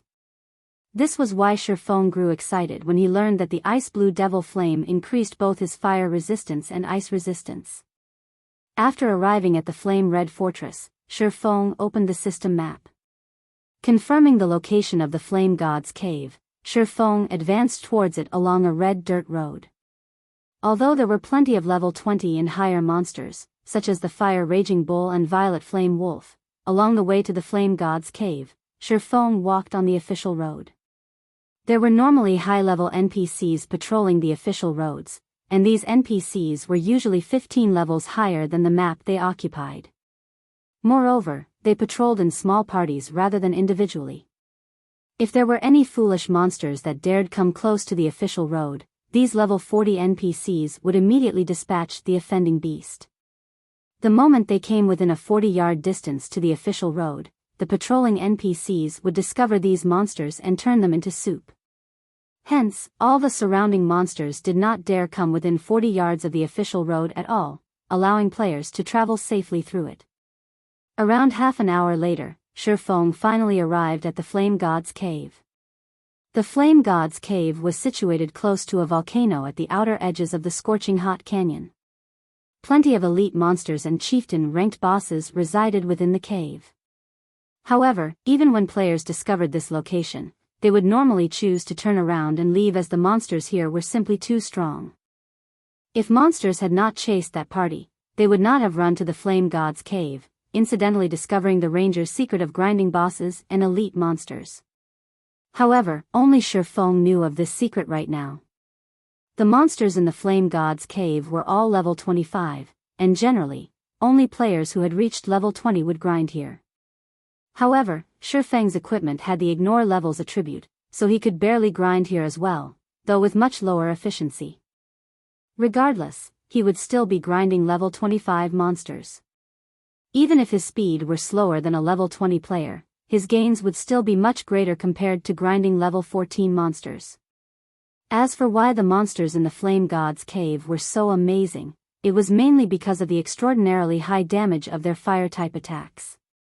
Even if it were only a level 25 common monster, it could still kill an MT of the same level with just 2 or 3 moves.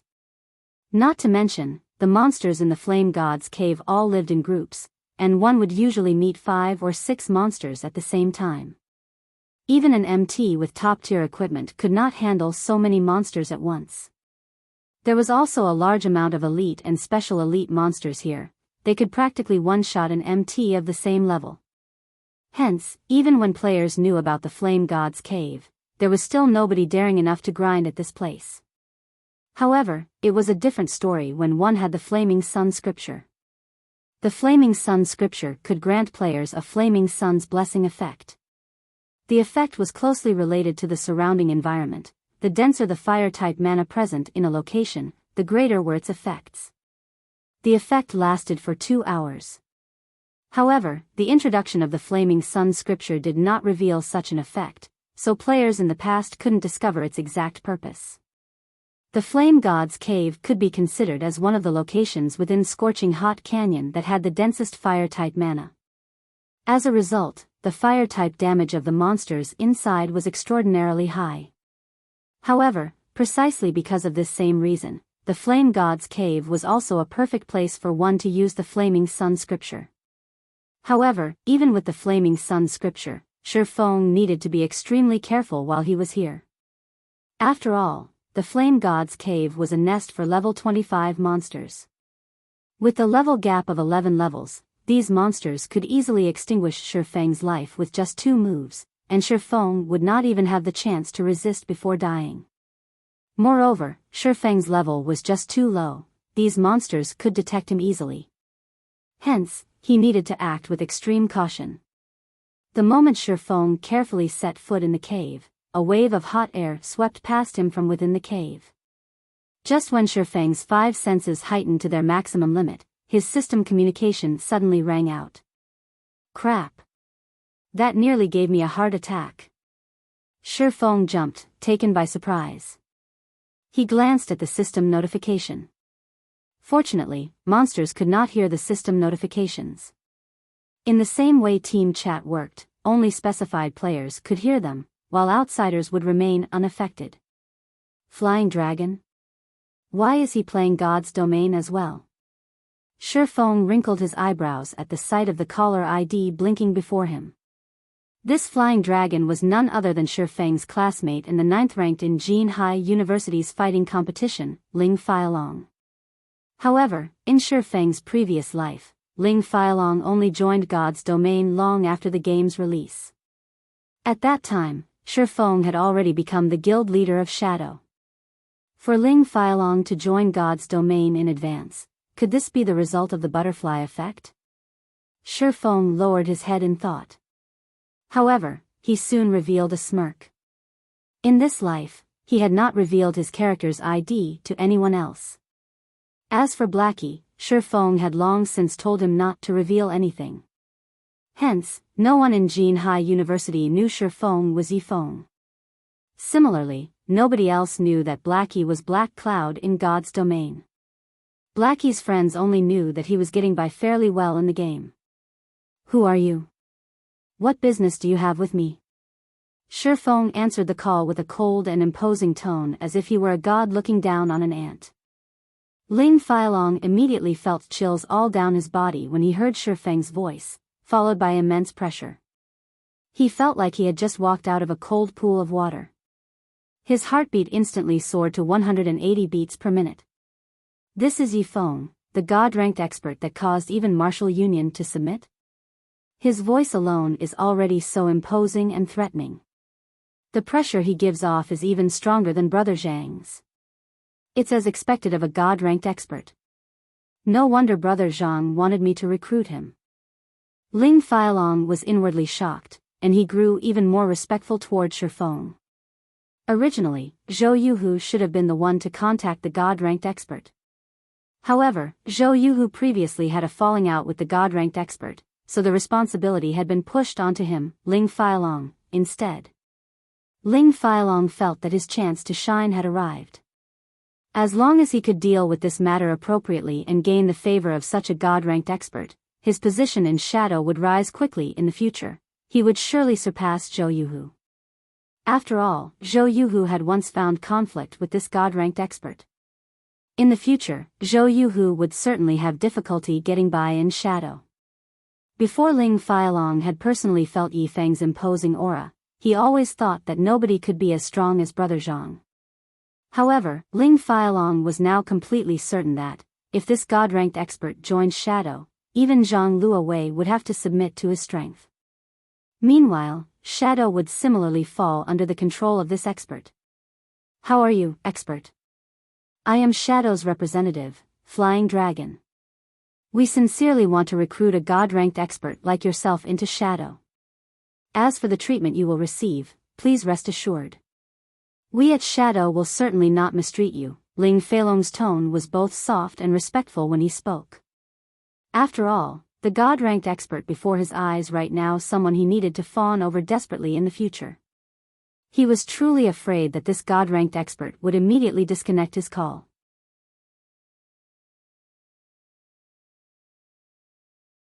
Chapter 201, Scripture's Might. Hearing Ling Failong attempt to fawn over him and his respectful attitude while doing so, Shifeng couldn't help but sigh. The shoe was on the other foot now. Fate truly knew how to toy with people. Judging from Ling Failong's tone, Shifeng could discern that Ling Failong intended to ride on his coattails. "If you wish to recruit me, tell me what sort of benefits you plan to offer first," Shifeng calmly asked. "Brother expert, I guarantee that you'll be satisfied. As long as you join Shadow, you'll immediately become an elder of the guild. Moreover, our guild has a large backing behind us, and we have plenty of funding, so we can temporarily set your annual salary at 1 million credits. In addition, we'll give you 10% of Shadow's shares. I think you should know the value of guild shares, right? As long as Shadow rises to glory in the future, this 10% will far exceed tens of millions of credits. No other guild can offer you this kind of treatment," Ling Failong explained, very satisfied with himself. His words even moved his own heart. That was 10% of the guild's shares. Right now, all of the guilds out there only offered high annual salaries when recruiting an expert. None of them would willingly hand over a portion of the guild's shares. Along with a guild's growth, the value of its shares would continuously rise. In addition to God's Domain's growth potential, if Shadow properly developed as time went on, this 10% could represent billions of credits or more. Hence, all the large guilds would not simply offer their shares, and instead, choose the wise decision of offering a static salary. Who's making this promise? Shifeng was slightly bewildered. He did not think that Shadow would be so decisive in their actions. In Shifeng's previous life, although he was the guild leader of Shadow, he did not possess any shares of the guild. However, Shifeng had only recently become the guild leader at that time, so he did put too much thought into the matter. In the end, the guild kicked him out. One could say that the shares of a guild were the true proof of one's authority. If Shifeng had 10% of the guild's shares at that time, Lan Hailong would not have dared to casually expel him from the guild and sever all connections with him. Our guild leader made this promise. Of course, with your strength, the position of guild leader will doubtlessly be yours in the future. Ling Failong unwaveringly started flattering Shifeng. Oh. Very well, Shifeng calmly laughed. He then, with a tone as cold as ice, arrogantly said, "Return and tell your guild leader this. If you want me to join Shadow, then I want 60% of the guild's shares and the position of guild leader. Otherwise, there's no deal." Finished speaking, Shifeng disconnected the call. Of course, he only said those words as a joke to toy with Ling Failong. Even if Shadow were willing to hand over 100% of its shares, Shifeng would still reject the offer without hesitation. He swore that would never again wear the hateful name of Shadow. He simply said those words because he knew that Ling Failong, Zhang Luowei, and Lan Hailong could never truly agree to such a request. After all, with 60% of the guild's shares, Shifeng would become the head honcho of Shadow. His word would be final. Whether it was Zhang Luowei or Lan Hailong, neither could endure being a subordinate of someone else. Such a domineering tone. No wonder he could force Martial Union, who is even stronger than Shadow, to take a huge loss. Unfortunately, he isn't a broad-minded person. If he had accepted the offer, based on the strength he possessed, he could have easily become the Shadow's true boss in the future if he wanted to. Although Ling Failong admired Shifeng, he sneered disdainfully as he determined Shifeng to be a boorish fellow. Yet, without a backer to rely on, it was impossible for Ling Failong to climb further up the ranks of Shadow. Zhang Luowei trusted Zhou Yuhu much more than Ling Failong. Ling Failong was simply an elite member of the guild in Zhang Luowei's eyes. So, it was imperative that Ling Failong looked for a reliable backer. Meanwhile, a boor like Shifeng couldn't be a better backer. Although 60% of the total shares seemed a little high, if Ling Failong expended a lot of effort, it was not an impossible number to accomplish. It seems that I'll have to rearrange his words before reporting back to Brother Zhang and Brother Lan. At this moment, Shifeng would have never imagined that his casual remark meant to anger Lan Hailong and Zhang Luowei would become Ling Failong's new goal. Inside the Flame God's cave, Shifeng took out one of the Flaming Sun scriptures from his bag. He then opened the book, reading the incantations inside. All of a sudden, the Flaming Sun scripture ignited, emitting dazzling golden flames. As if the fire-type mana within the Flame God's cave had transformed into soldiers, it all charged towards the golden flame, submitting to it. The golden flame was like an emperor among flames. In reality, it wasn't just the fire-type mana that was affected. Even Shifeng's ice-blue devil flame felt restless, giving off the notion of submission. Just what kind of flame is it? Shifeng looked at the bundle of golden flame, his heart filled with curiosity. To cause even the Tier 2 ice-blue devil flame to submit, if this flame had a rank, I wonder what tier it belonged to? It should be at least Tier 3, possibly Tier 4.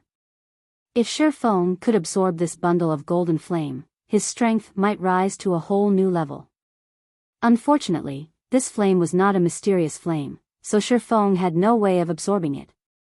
After a minute passed, the golden flame sank into Shifeng's body after it absorbed a sufficient amount of fire-type mana. Instantly, a new status effect appeared on Shifeng's status bar. Flaming Sun's Blessing. Increases fire resistance by 100 points and reduces damage from fire-type attacks by 90%. All fire-type damage received has a 20% chance to recover an equivalent amount of HP. Damage dealt towards fire-type monsters increased by 100%. Duration of 2 hours. effective only within the Flame God's cave. In reality, the Flaming Sun scripture's original purpose was simply for the convenience of players when grinding in a hot environment.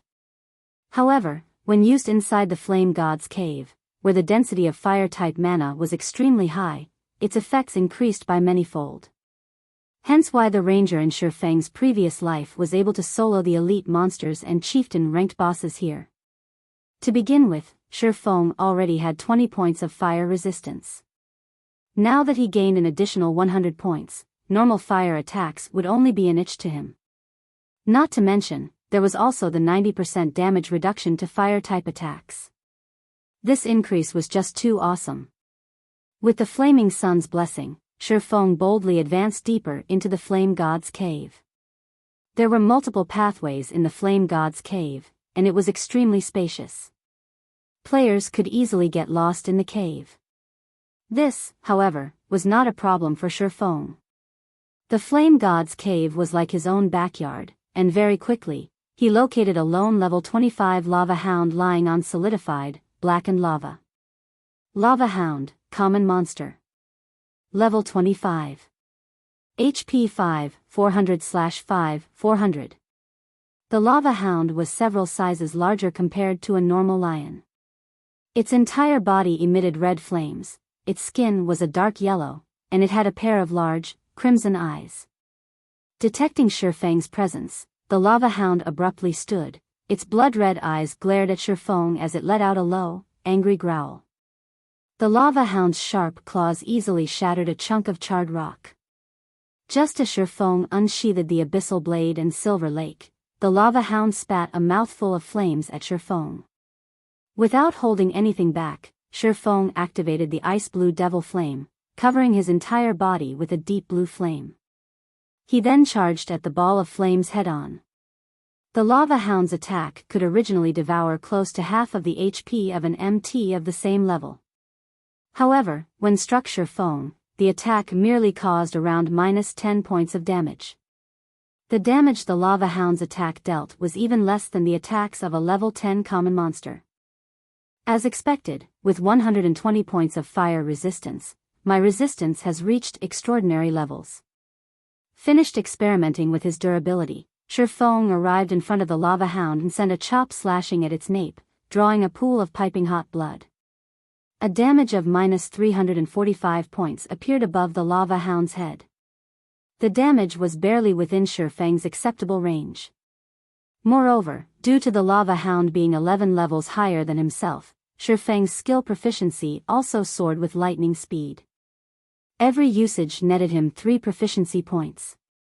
Although the Lava Hound was powerful, Shifeng only needed to take note of its AoE skills like the Flame Breath and Flame Explosion.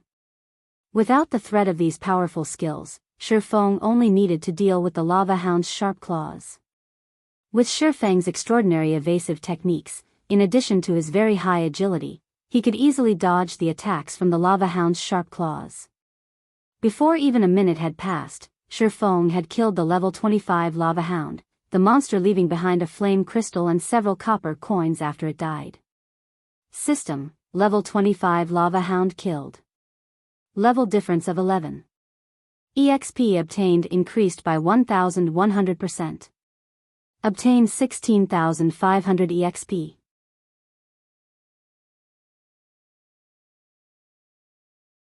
Chapter 202, Scorching Lamia. Within the brightly lit Flame God's cave, Shifeng advanced further into the cave relentlessly. The Lava Hound he previously killed had raised his skill proficiencies by quite a bit. However, that was it. In contrast, the EXP the level 25 Lava Hound gave was much less. However, this was not strange. After all, the monsters within the Flame God's cave had both high attack power and HP but gave out very little EXP. Under normal circumstances, average players would not grind here at all. However, it was a different story once players had the Flaming Sun scripture. With it, they could easily deal with the monsters in the Flame God's cave. Moreover, the monsters here dropped flame crystals. Flame crystals were the main materials used for crafting basic fire resistance potions. By the time the majority of players reached levels between 20 to 30, they would discover at most party and team dungeons required a high fire resistance. Otherwise, they would have no way of raiding these dungeons. The level 25 large-scale team dungeon, the Flame Nest, for example, without basic fire resistance potions, players would have absolutely no way of conquering it. Yet, this team dungeon had loads of good equipment and items in it. Moreover, out of all the level 25 dungeons, the Flame Nest gave out the most guild reputation. Most importantly, there was a very small chance for players to obtain a guild mine certificate and guild medicine garden certificate from the dungeon. These were both items that could allow a guild to develop itself further. Normally, only guilds with their own guild residence would be considered true guilds. Meanwhile, players could establish certain constructs within the guild residence to further aid in the guild's development. Among these facilities, two of the most important constructs were the medicine garden and mine.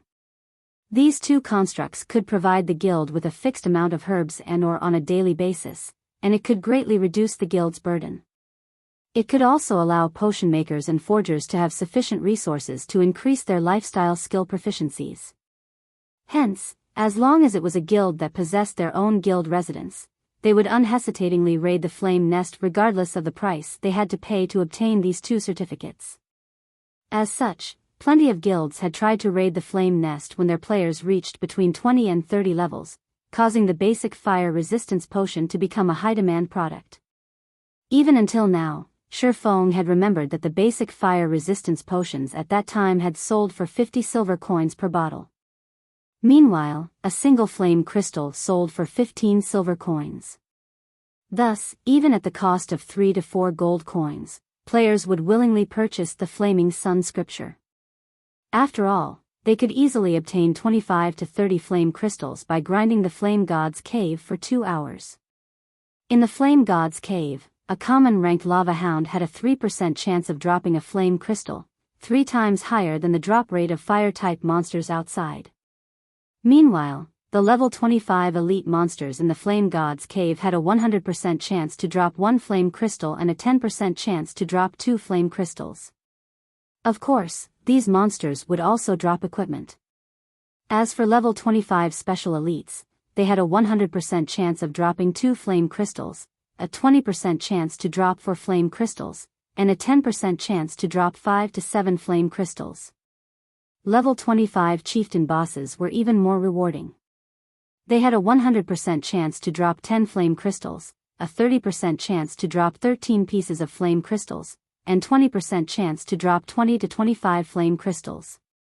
Players could easily earn up to 2 gold coins by killing a single chieftain boss. Not to mention, these bosses also dropped equipment and tools. Shifeng continuously killed lone level 25 lava hounds as he advanced further into the depths of the Flame God's Cave. Even when he met 2 lava hounds at the same time, he still easily dealt with them. Only, more time was necessary. The flame breath of the lava hounds could be easily dodged. Players only needed to take note of the lava hound's throat. When its throat glowed and gave off the color of fire, it was about to spit out flames. However, the damage of this move was only a small matter to Shifeng. It dealt about only -100 damage in total to Shifeng. As for the lava hound's other skill, Flame Explosion, it could cause extremely high flame damage to all enemies within an 8-yard radius. Without 120 points in fire resistance and 90% damage reduction to fire-type attacks, MTs of the same level would instantly lose 3/4 of their HP to this single attack. However, the lava hound's actions were obvious before it would cast this skill. It would raise its claws high, then slam them on the ground, creating an explosion of flames. However, the skill's effective range was wide, making it extremely hard to avoid. It was practically a sure-hit skill. Fortunately, Shifeng's fire resistance was extremely high, and he would, at most, receive around -100 damage from the lava hound's flame explosion. Shifeng had over 1,800 HP, so this damage was not significant. Another hour or so passed by, and Shifeng finally arrived at the core area of the Flame God's Cave.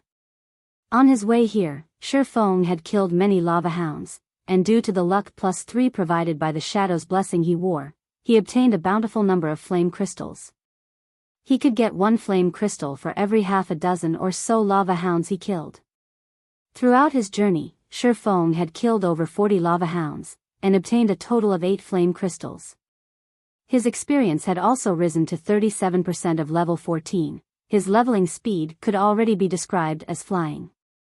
His skills, Chop, Thundering Flash, and Thunder Flame Explosion, also rose to level 7, level 5, and level 3 respectively. If including the upgrade provided by the Abyssal Blade, these skills would be level 10, level 8, and level 6 respectively. These improvements had pushed Shi Feng's damage output to a whole new level once more. Unfortunately, the lava hound Shi Feng killed did not drop any equipment. The same went for the forging designs that Shi Feng most desired. The core area Shi Feng had reached was a large, empty lava field.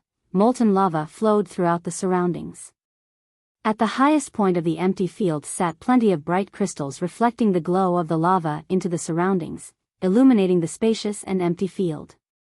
The cooled accumulation of lava formed the land here. This place was more like a swamp than a durable stone road, and players would find it very hard to transverse across this lava field. A single misstep would instantly lead to players fall into a pit of molten lava. If players did not possess a definite control over their own bodies, they would find themselves at a serious disadvantage when battling here. Meanwhile, on the empty land a short distance away, Shi Feng discovered plenty of level 25 elite flame Naga silently guarding. Occasionally, he could also spot a few level 25 special elite flame Naga warriors. Compared to the lava hound, these monsters possessed much more intelligence.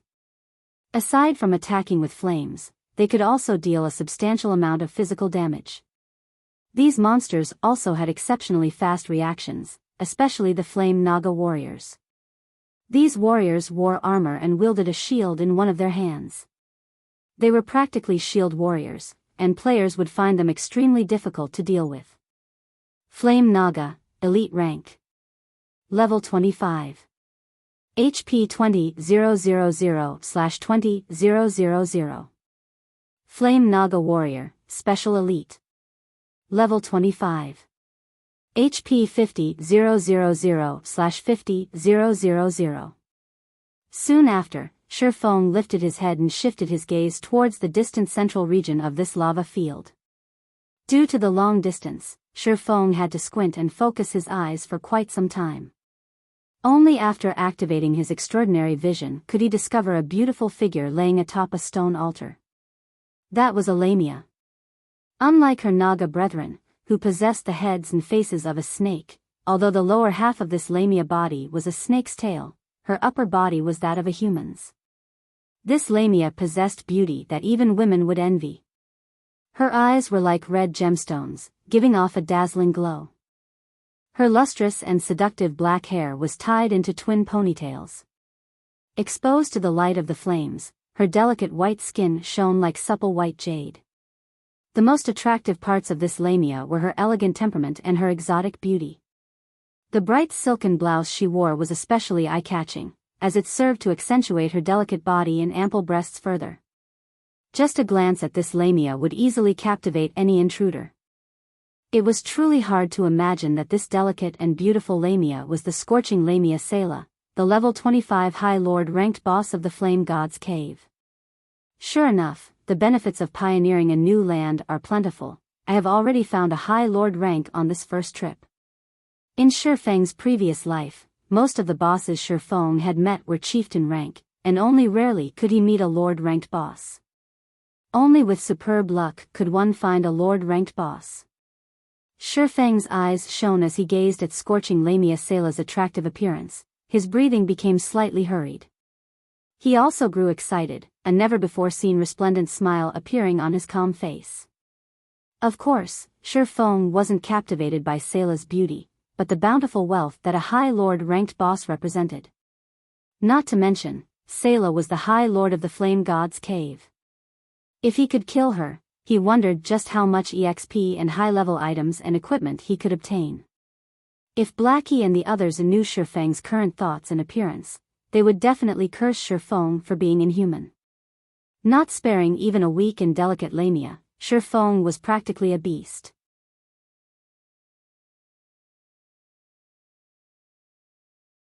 Chapter 203, Scorching Heart. Molten lava slowly flowed across the vast, empty field.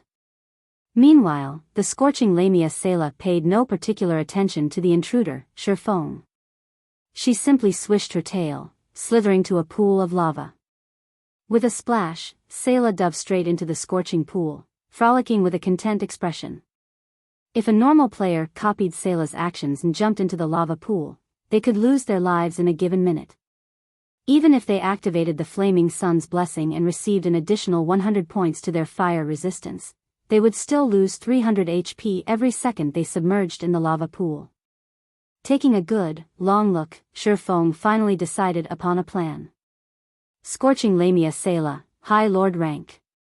Level 25. HP 500,000/500,000. A Lord-ranked boss was not as easy to deal with as a Chieftain-ranked boss. If it were a level 25 Lord-ranked boss, not to mention a 20-man elite team, even a 100-man elite team would still die at the boss's hands. A Lord-ranked boss was simply too powerful. The only way to kill these bosses was to gather thousands of players and use the advantage of numbers to exhaust these bosses to death slowly. Other than that, there was no other way around it. Meanwhile, the scorching Lamia, who bathed in the lava pool, was even more intimidating than a normal Lord-ranked boss. Without the Flaming Sun scripture, even thousands of players would have zero chances of defeating Selah. On the other hand, Shifeng had a method of dealing with the scorching Lamia. However, he first needed to clear out the surrounding elite and special elite monsters. Otherwise, he would be similarly helpless against the scorching Lamia. Let's first lure them slowly and clear them, bit by bit. Shifeng then randomly looked for a solitary flame naga, boldly walking over to it. He did not intend to use any special means to lure these monsters. As Shifeng was only level 14 right now, when faced with level 25 elites, these elites would all charge at him in a craze as long as he came within 40 yards. Hence, he still needed to apply some techniques to lure only one flame naga. Be it a snake-type monster or a naga, both were innately born with exceptional hearing. Hence, players needed to be light on their feet when approaching these naga. If players made even the tiniest disturbance, they would find only their own deaths. Shifeng walked with a strong and steady pace atop the soft and unstable ground, and with relative ease, he attracted the attention of a flame naga. Immediately, Shifeng watched as the flame naga charged at him like a madman. Come, come. Seeing that the naga had taken the bait, Shifeng faintly smiled as he spun around and ran towards a distant rock cliff. The flame naga was well versed in close combat. Meanwhile, its only ranged attack was the raging flame roar, and it belonged to the category of channeling spells. The skill had an effective area of 404 yards, and it needed 3 seconds to channel the skill fully. However, this skill did not pose any threat to Shifeng. On the contrary, melee combat with the flame naga was much more difficult. As the chase continued, although the flame naga was fast, Shifeng was not any slower than it either. The moment Shifeng arrived in front the rock cliff, with no further paths of retreat remaining, Shifeng started climbing up the extremely steep cliff with great ease. When he arrived at the top of the cliff, he stuck out his tongue at the creature as he silently looked down at the flame naga. The flame naga was further incensed by Shifeng's blatant provocation, and it, too, started frantically climbing the cliff. Although Shifeng was not a ranged class, and he could not kite the flame naga, melee battle the flame naga was simply too dangerous. If Shifeng was slightly careless, the flame naga could kill him with just 2 moves. Hence, Shifeng intended to fight from a range. Seeing that the flame naga was about to climb the cliff, Shifeng took out a basic frost grenade from his bag. He then threw it at the flame naga. Pang! Ice fragments scattered, and cold air spread out to the surroundings. The flame naga instantly froze. Due to the flame naga's fear of the cold, the basic Frost Grenade managed to deal -300 damage to it. However, the Flame Naga possessed 20,000 HP, so this small amount of damage barely made a scratch. Frozen halfway through its climb up the rock cliff, the Flame Naga's immobile body fell. Two stones, protruding from the rock wall, halted the serpentine beast's fall, sandwiching the Flame Naga's body between the rocks as it hung halfway up the cliff. Be it attacking or dodging, the Flame Naga would find it extremely challenging to do either from its current position. It could not even carry out the simple action of turning its own body right now. Shifeng smiled at this sight. He jumped down from his elevated position, landing on one of the stones trapping his opponent. He then started attacking the Flame Naga from behind. It was extremely easy to kill a Flame Naga that had zero means of retaliating. Shifeng sent a level 10 chop slashing at the Flame Naga's back, earning him a scream of pain coupled with a damage of -168 above the monster's head. Shifeng couldn't help but admit that a level 25 elite was truly amazing. With the level suppression, in addition to the Flame Naga's superior defense, his attack could not even deal -200 damage even with the damage multiplier from the Flaming Sun scripture. Immediately after, Shifeng followed up with Thundering Flash, Earth Splitter, Double Chop, and Thunder Flame Explosion. A series of damages appeared above the Flame Naga's head. However, even with the damage amplification effect inflicted by Thundering Flash, the highest damage Shifeng had dealt with a single attack was barely over -200 points.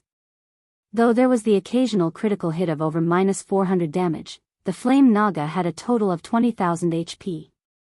Aside from Shifeng's skills being capable of causing more than -100 damage to the Flame Naga, his normal attacks could not deal over -50 damage. Moreover, Shifeng had activated the Ice Blue Devil Flames effect before his attacks. Seeing as the freezing effect was about to end, Shifeng threw another basic Frost Grenade at the Flame Naga, freezing his target once more. He then resumed his barrage of attacks. Although the Flame Naga had relatively fast regeneration, neither was the damage Shifeng was causing to it a small amount. 2 minutes later, the Flame Naga's HP finally fell to 20%. Simultaneously, the Flame Naga released a fierce roar. Flames covered its entire body, and shortly after, its body started trembling. Shifeng had long since been prepared for it. Immediately, he hid behind the corner of a rock. Boom! Countless flying flame blades shot out from the Flame Naga's body. These flame blades were the beast's scales, and their appearance signaled its ultimate move, flame bullets. The damage these flame bullets dealt was a combination of physical and fire-type damage. With Shifeng's current HP that was slightly over 1,800 points, these bullets could instantly send him into a critical condition. However, with the iron-like rock blocking these blades for him, Shifeng received no damage at all. After the waves of flame bullets ended, Shifeng threw out another Frost Grenade before resuming his attack. In the end, Shifeng killed the level 25 Flame Naga with relative ease. The instant the Flame Naga died, Shifeng's experience bar increased by a small portion. Shifeng was already level 14, and he needed an extremely large amount of EXP to reach level 15. His experience bar rising by a noticeable chunk showed just how bountiful the EXP the Flame Naga provided was. The Flame Naga also dropped 2 flame crystals, 1 bronze ornament, and tens of copper coins. Ornaments were the rarest of all equipment. Compared to jewelry such as rings and necklaces, ornaments were far more valuable. In God's domain, every player could equip 3 ornaments at most. As of this moment, however, Shifeng's ornament window was still a big, empty space. He truly did not imagine that he would inadvertently obtain a bronze ornament. His luck was simply too good. Scorching Heart ornament, bronze rank. Equipment requirement, strength 80. Strength plus 10, agility plus 10, endurance plus 10. Fire resistance plus 3. Can be activated to cast a tier 2 flame shield that can absorb a maximum of 1000 flame damage. Although this ornament did not offer a large increase to his attributes, ornaments that could increase one's resistances were extremely rare. Every such ornament was valued at 6 gold coins or more. This is too great. I'm now level 14, and I have 114 points in strength and 131 points in agility. If I equip this Scorching Heart, it will increase both my strength and agility by 10 points, just enough for me to meet the requirements of 120 points in strength and 140 points in agility for the Blazing Meteor. Shifeng was ecstatic as he held the flame-red-colored Scorching Heart. Shifeng did not think that he could equip the pseudo-extraordinary weapon within such a short period after obtaining it. If he could equip the Blazing Meteor right now, his strength would definitely receive an explosive increase. He might even reach the standards of an official Tier 1 swordsman.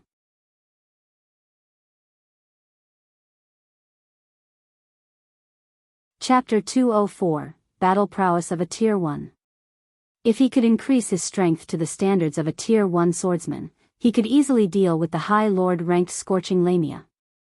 The Scorching Lamia had 500,000 HP, possessing the superior battle recovery of a High Lord-ranked boss. The Scorching Lamia could recover 10,000 HP every 5 seconds. If players did not possess a DPS of 2000, Sayla was, essentially, invincible. This was one of the reasons even an elite team of hundreds of players could not exhaust a High Lord to death.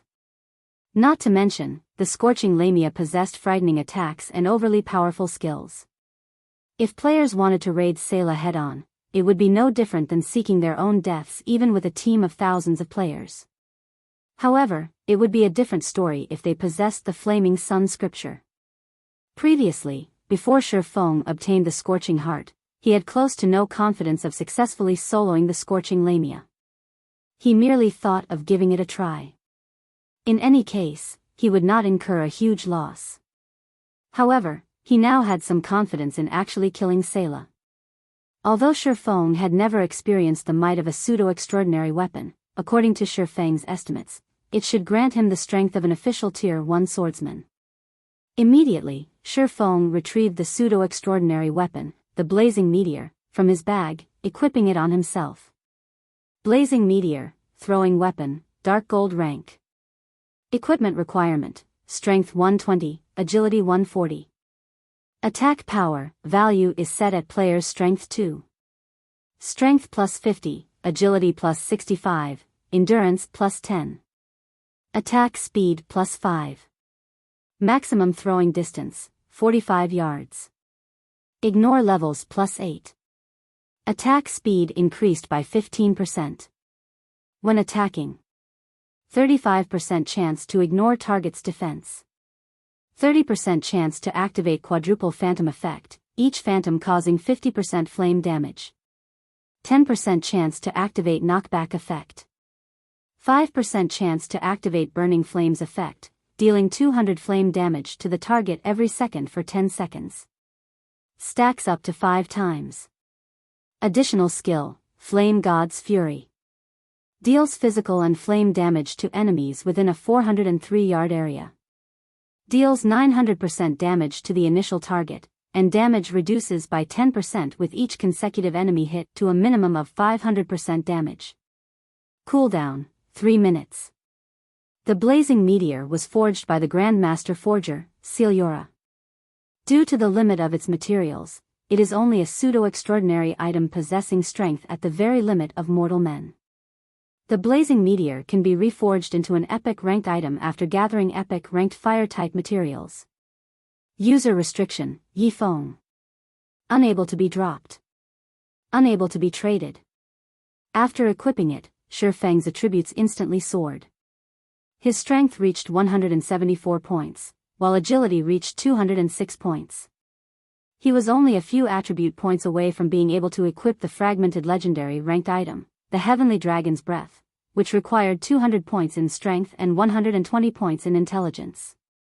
With the improvements provided by the pseudo-extraordinary weapon, Shifeng's attack power with throwing weapons increased to 696 points, while his melee attack power with his right and left hand were 444 and 426 respectively. The base damage for his ranged attacks far surpassed his melee attacks. In addition, due to the Blazing Meteor ignoring +8 levels, Shifeng would no longer face any level suppressions, which would greatly reduce his damage, when dealing with level 25 monsters. As Shifeng's agility attribute reached 200 points, he once again activated one of the hidden passive skills, Basic Disappearance. The passive skill increased Shifeng's movement speed and attack speed by 20% and greatly decreased his stamina consumption during a battle. When he tread water, he could travel a distance of 10 yards with a single leap. His evasion also increased by 10%. With such a boost, Shifeng's confidence increased once more. I can start clearing the place now. Shifeng shifted his gaze towards the distant elites and special elites. Since his ranged attacks were more impressive than his melee attacks now, he would naturally avoid using his previous, inefficient battle techniques. He could simply copy the ranger in his previous life, using the basic kiting method to kill these Naga. That way, not only would the battle be swift, but he could also guarantee his own safety. At a spot 43 yards away, 2 level 25 elite flame Naga and 1 special elite flame Naga warrior currently conversed with each other in soft tones. None of them had noticed Shifeng's presence. In contrast, Shifeng, currently covered in deep blue flames, retrieved the flame red, thin, needle-like blazing meteor from his waist. He aimed the blazing meteor at the flame Naga warrior standing between the other 2 flame Naga, initiating his attack. Shio! The blazing meteor shot through the air, transforming into a meteor and instantly piercing the flame Naga warrior's forehead. Simultaneously, the ignore target's defense effect and quadruple phantom effect both triggered upon impact. Before that flame Naga warrior could even manage a scream, -1526, -758, -758, -758, -758 appeared above its head. Even Shifeng dared not believe his own eyes right now. Although he had the support of the Flaming Sun scripture, the might of this single attack was still too powerful. A single, normal attack had destroyed over 4,500 HP from the Flame Naga warrior, which was close to 1/10 of the special elite monster's total HP. Shifeng only needed to repeat this attack 11 more times to kill a level 25 special elite. In the entire God's domain, aside from Shifeng, there might not be a second person capable of carrying out such a feat. Replying to Shifeng's brutal attack, the 3 Naga released angry roars. They revealed sinister expressions as they charged toward Shifeng, gradually splitting from the main force of the Naga. When the distance between the 3 Naga and Shifeng had shortened 20 yards, Shifeng threw a basic frost grenade at them. The 3 Naga immediately froze in place, damages of -300 appearing above their heads. Holding nothing back, Shifeng threw the blazing meteor at the 3 Naga relentlessly. The blazing meteor's effects constantly triggered, each attack dealing over -1000 damage, while the occasional critical hit dealt over -2000 damage. The 3 Naga were helpless. They could only attack Shifeng using fire-type spells. However, Shifeng always managed to predict the location of their attacks, so he could dodge the attacks beforehand, never letting any of the spells land on him. Before even 2 minutes had passed, the 2 elite and 1 special elite monster died. They contributed a large amount of EXP and multiple flame crystals to Shifeng. Possibly due to the Shadow's Blessings effect, the special elite Naga even dropped a level 22 mysterious iron ranked plate armor. Afterwards, Shifeng repeated this process of luring and killing the elite and special elite Naga. Although the process was mind-bogglingly boring, the fatigue on his spirit lessened greatly when Shifeng thought about the flame crystals and the various level 20 to level 25 equipment he could obtain. Unknowingly, more than 4 hours had passed. Shifeng had cleared out practically all of the Naga present in this lava field.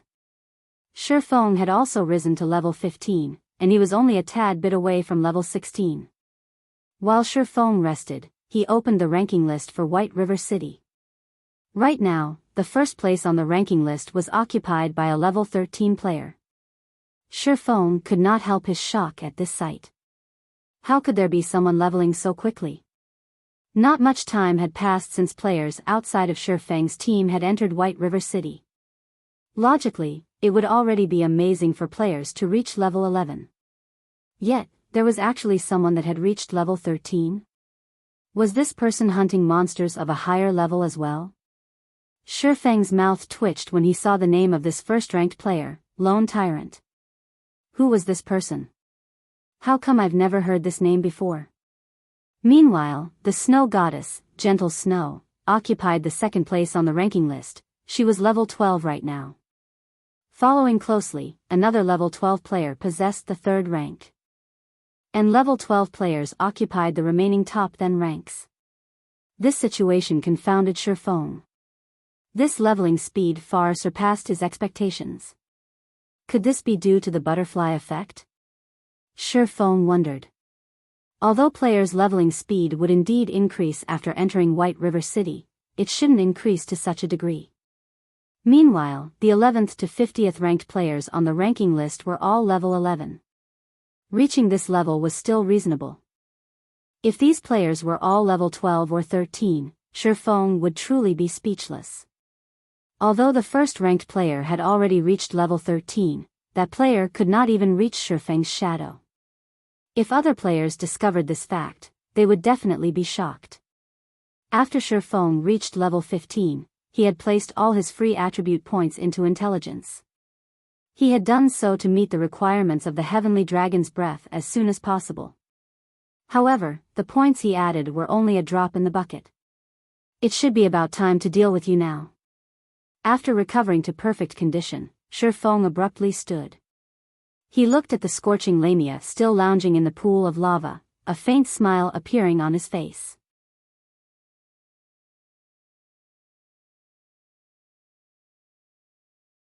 Chapter 205, Queen's Rage. Just when Shifeng contemplated raiding the delicate and weak-looking scorching Lamia, the entire White River City region flew into an uproar. The cause was no other than the White River City region's ranking list. A level 13 player actually held the first place. What is this? I've only managed to reach level 10 and enter White River City after much difficulty, yet, there is already a level 13 player? What did this bastard eat growing up? I know, right? That lone tyrant fellow previously ranked in the 10s, but he had suddenly shot up to first place, surpassing even the snow goddess. Lone Tyrant is from a guild called Dark Star. Isn't that a third-rate guild? How could they be so strong as to surpass the snow goddess? The official forums were already in a fiery uproar over this matter, and the previous issue relating to Shifeng had become forgotten history. Inside the level 10-man team dungeon, the Dark Crow Cave. A black-feathered crow with a 6-meter-tall body lay motionless on the ground, a pile of items sitting by its side. Among these items, there were pieces of level 10 mysterious iron set equipment. There were even 2 secret silver-ranked items and a large number of rare materials. Meanwhile, standing beside this black-feathered crow was a fairy. This fairy possessed skin as white as snow and an appearance that could charm any mortal man. Her body was the very definition of absolute perfection. However, this fairy's eyes possessed a penetrating gaze with a boundless and intimidating chill. This woman who seemed to transcend mortal men was none other than Gentle Snow. System: Ouroboros has cleared the hard mode of Black Crow Cave. Rewarding 300 guild reputation. Snow: someone's reached level 13 already. They're a lot faster than we are. Why don't we stop dungeon diving and resume leveling up? Possessing a similarly devilish body, Zhao Yueru pouted as she spoke, displeased. After going to a level 12 monster area while they were only level 9, they quickly discovered that they could constantly improve their battle prowess. Although it was extremely difficult to kill those monsters, in the beginning, they rose swiftly after experiencing many near-death situations and long periods of research and self-reflection. With their battle techniques having greatly improved, they felt that killing monsters 3 levels higher was no longer just a pipe dream. They also felt that they could achieve the feats Shifeng had displayed in the past, similarly obtaining an effortless victory over a great number of players. After arriving at White River City, they immediately picked up the daily reputation quests. They then looked for an extremely good leveling spot, grinding there for a period. However, due to their equipment being slightly outdated, they decided to raid a dungeon to upgrade their equipment, making preparations to obtain the first clear of one of the level 10 large-scale team dungeons. Otherwise, a player from a measly third-rate guild wouldn't have surpassed them. Ignore him. Compared to levels, the first clear of a large-scale team dungeon is far more important. Moreover, after exceeding level 15, it won't matter, even if we manage to clear the hell mode of a level 10 large-scale team dungeon. Our equipment should be close to ready now, so let's start with obtaining the first clear of a level 10 party dungeon. When Gentle Snow noticed Lone Tyrant's name occupying the first position on the ranking list, a calm smile appeared on her pure and untainted complexion. Gentle Snow's team members revealed excited smiles when faced with Gentle Snow's decision. They could finally display their prowess for all to see. After all, they had all been experts in the past virtual reality games. Throughout this period, they had constantly strived and battled against high-level monsters. During their breaks, they would research the videos of experts, especially Shifeng's battle footage. Although the video was short, it held great significance. The more they studied Shifeng's battle, the more shocked they became. Unknowingly, their own battle techniques also began to improve madly. To put it another way, they had started to familiarize themselves with the realistic battle methods of God's domain. Simultaneously, they had also grasped a hold of their body's true strength. The hard mode of a team dungeon could not fully sate their thirst for growth. It was especially true after they familiarized themselves with their extraordinary condition. Right now, only Hell mode could truly excite them. Just like when they were in the Hell mode of Dark Moon Graveyard, they wished to experience the feeling of having every single cell within their bodies tremble. In the past, they believed that their trembling represented fear. In reality, however, that trembling resulted from the excitement that grew in their hearts. Meanwhile, the other large guilds were similarly shocked by the sudden appearance of Lone Tyrant but quickly dismissed this matter from their minds. The average players, however, were astonished. This incident had allowed the apex third-rate guild, Dark Star, to firmly establish a foothold in White River City. Even the second-rate guild, the Assassins' Alliance, was a step behind them. None of the top 10 players on the ranking list belonged to the Assassins' Alliance. Contrary to expectations, the Assassins' Alliance had 3 members ranked within the top 30. One of them was the guild leader, ranking 18th. The second person was Stabbing Heart, who ranked 26th. Finally, the Assassins' Alliance's top elementalist ranked at 29th. Yet, to the majority of the players within the White River City region, having such a rank was no different than having no rank at all. The fame of having such a rank was worlds apart from that of being in first place. Flame God's Cave. At this moment, Shifeng had lured the level 25 High Lord ranked Scorching Lamia to a corner absent of any lava. Half of the Sayla's amazing prowess relied on the presence of lava. Hence, by luring her away from the lava, the raid difficulty of the Scorching Lamia instantly reduced by half. However, even with such a reduction, Sayla was still a High Lord ranked boss. She was not something average players could afford to provoke. Kneel before me and receive your punishment of flames. The Scorching Lamia's finger trembled, and suddenly, a whip of flames appeared from her finger. She then abruptly cracked her whip towards Shifeng's skull. The flame whip transformed into a streak of flowing light as it swung towards Shifeng's cranium. Queen's Whip. This was the melee skill that the Scorching Lamia often used. If an MT of the same level did not possess the Flaming Sun's blessing, this single whip could instantly kill him. In addition, this skill was a wide-range AoE skill, and it had a maximum attack range of 25 yards. If players wished to use the advantage of numbers to deal with the Scorching Lamia, they would quickly find themselves cremated by her whip. After all, even an MT could not block this attack, let alone the other fragile classes. Faced with the incoming flame whip, Shifeng sprung himself into the air and threw himself to the ground. Although he easily avoided the flame whip, the whip's flaming trail still singed Shifeng, dealing slightly over -70 damage. However, Shifeng took this chance to pull quite a distance away from the Sayla. He then jumped and twisted his body in the air, throwing the blazing meteor at the Scorching Lamia. A red glow shot forth, accurately piercing the left arm that the Scorching Lamia was about to lift. The attack activated the rarely seen Burning Flames effect, immediately causing -754 damage and inflicting a negative status effect that caused -400 flame damage per second for 10 seconds. Simultaneously, the attack also interrupted the rhythm of the Scorching Lamia's next attack. Despicable human. I will capture you and make you my pet. Rage surfaced on the Sayla's beautiful face. Immediately, she swung her tail with all her might. Her speed abruptly soared, instantly shortening the distance between Shifeng and herself. Almost, Shifeng took a look at the surrounding environment, abruptly halting his steps. He then turned to face the Scorching Lamia, throwing a basic frost grenade at her. Hard, iron-like rocks surrounded their current location, not a single drop of lava was visible. This terrain would greatly limit the Scorching Lamia's most powerful skill, Queen's Rage. This skill allowed her to command the surrounding lava, transforming it into a wave that engulfed everything in its path.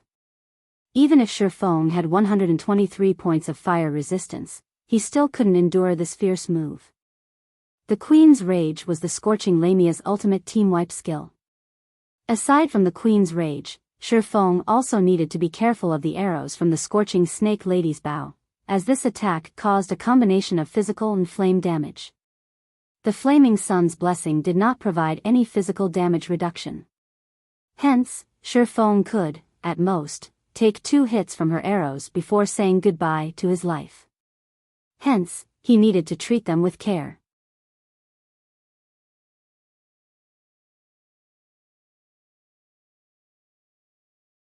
Chapter 206, High Lord Ranked Battle. Due to the frost grenade's effects, a layer of snow covered the black, charred land. Meanwhile, the Scorching Lamia's tail had frozen to the ground, her motions halted as a result. A hint of fury surfaced on her beautiful countenance. She raised her right hand, pointing a finger at Shifeng. Immediately, a large gathering of violent fire-type mana collected at her tender, jade-like finger. This was one of Sayla's skills, Flame Burst. Flame Burst had a 2-second cast time, and it was a continuous attack skill that caused extremely high fire-type damage to the target. It could practically instant-kill a top-tier MT with full HP, and even if that MT possessed the Flaming Sun's blessing, he would still receive a ton of damage.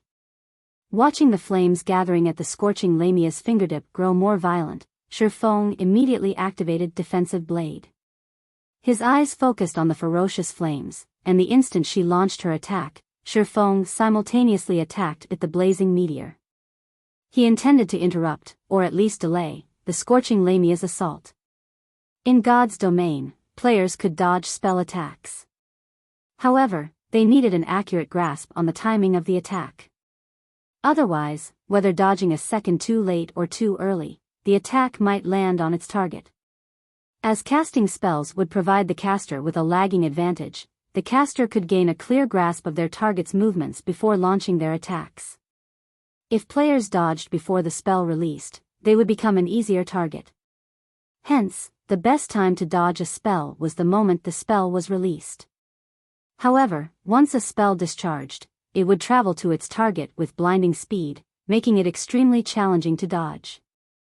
Of course, if players had very fast movement speeds, they could utilize that speed to their advantage, preventing the enemy caster from getting a firm lock on them. When faced with the High Lord ranked Scorching Lamia, however, it was beneficial to have such thoughts. Shifeng sent attack after attack with the blazing meteor, causing a series of damages of -743, -1502, -751, and -749.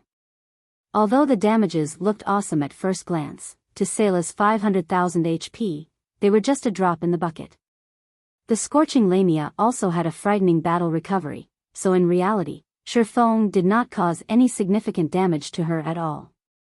However, as he had triggered the knockback effect of the blazing meteor, Shifeng managed to interrupt the casting time of the Scorching Lamia's flame burst. I will burn your soul with the flames of God. The Scorching Lamia's smile was imposing. At this moment, the tip of her jade-like finger suddenly shone with a dazzling light, illuminating the entire cave. The temperature within the cave also increased by several folds. The light on Sayla's finger was like a miniature sun. Suddenly, streak after streak of searing, white flames shot out from the scorching Lamia's fingertip. One streak after another, the flames bombarded Shifeng like a heavy machine gun. The instant Sayla launched her flames, Shifeng used his evasive maneuvers. However, he was still a step too late. In the blink of an eye, one of the flames struck him, robbing the defensive blade of one of its limited charges. Although the first streak hit its target, Shifeng dodged both the second and third. The flames scraped past Shifeng's clothes, striking the rock wall behind him. Boom! Boom! The wall, which was normally as hard as steel, was as soft as water when struck by the white flames. Not to mention easily piercing through the rock wall, the flames even formed a 1-meter wide and 10-meter deep tunnel into the rock wall. What was even more shocking was that the tunnel seemed polished. The walls of the tunnel were smooth and sparkling, giving it a metallic sheen. This was the result of those molten white flames. If Shifeng had not used the defensive blade to block that attack, he would have evaporated out of existence. Although this was not the first time Shifeng had encountered this attack, he would still feel his heart skip a beat each time he witnessed this frightening power. This was the strength of a High Lord. A battle with a High Lord-ranked boss was no ordinary battle. Instead, it was a superhuman battle that could cause the destruction and reformation of the surrounding terrain. When the bombardment ended, Shifeng had exhausted the remaining charges on the defensive blade. However, the scorching Lamia had halted her steps for quite a while now.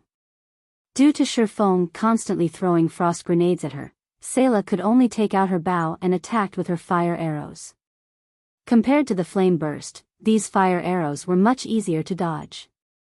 Shifeng managed to attack with the blazing meteor while simultaneously dodging the fire arrows, steadily depleting the scorching Lamia's HP. However, Sayla was no fool. She, too, knew how to dodge. Only, due to her frozen body, very rarely did she manage to dodge or block against an attack. 98%. 95%. 93%. 91%.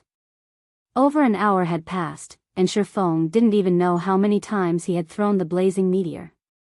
In the meantime, the scorching Lamia's HP gradually decreased, finally reaching 80%.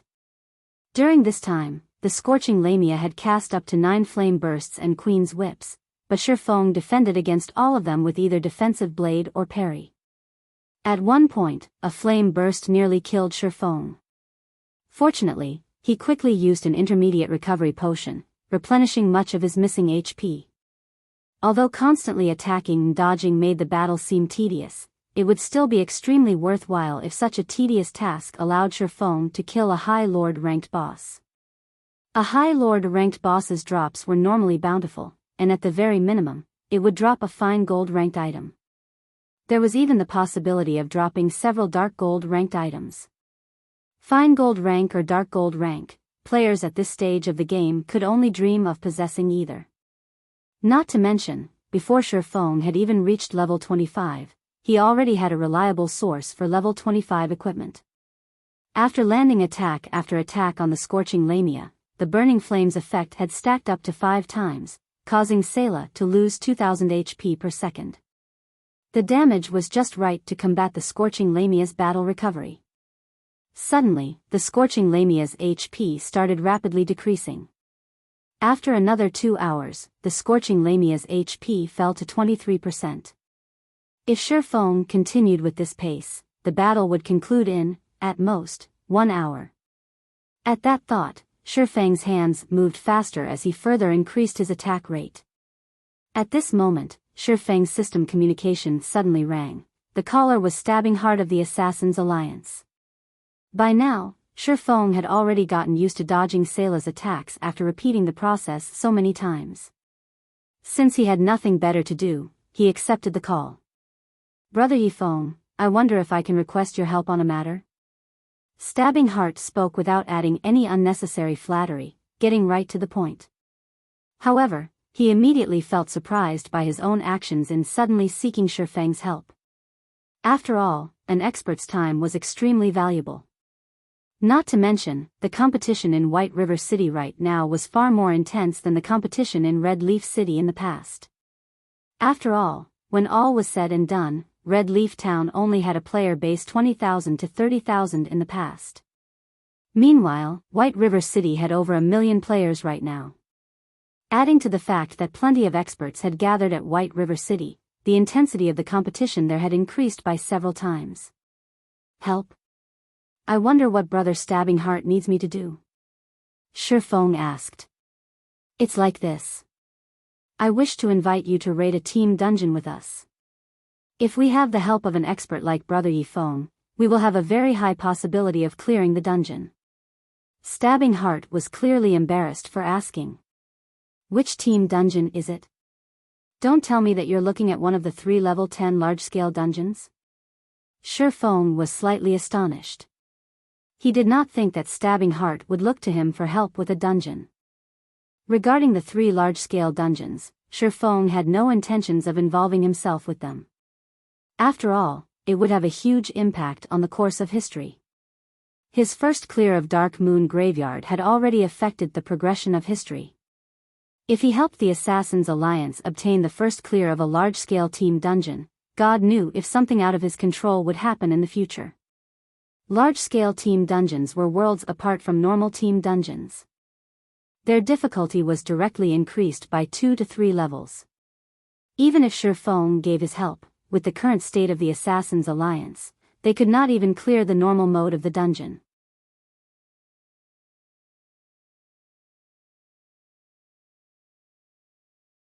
Chapter 207, Killing the Queen. Shifeng did not want this timeline to develop out of his control. If Stabbing Heart really wanted to raid one of the 3 great dungeons, he could only sternly refuse.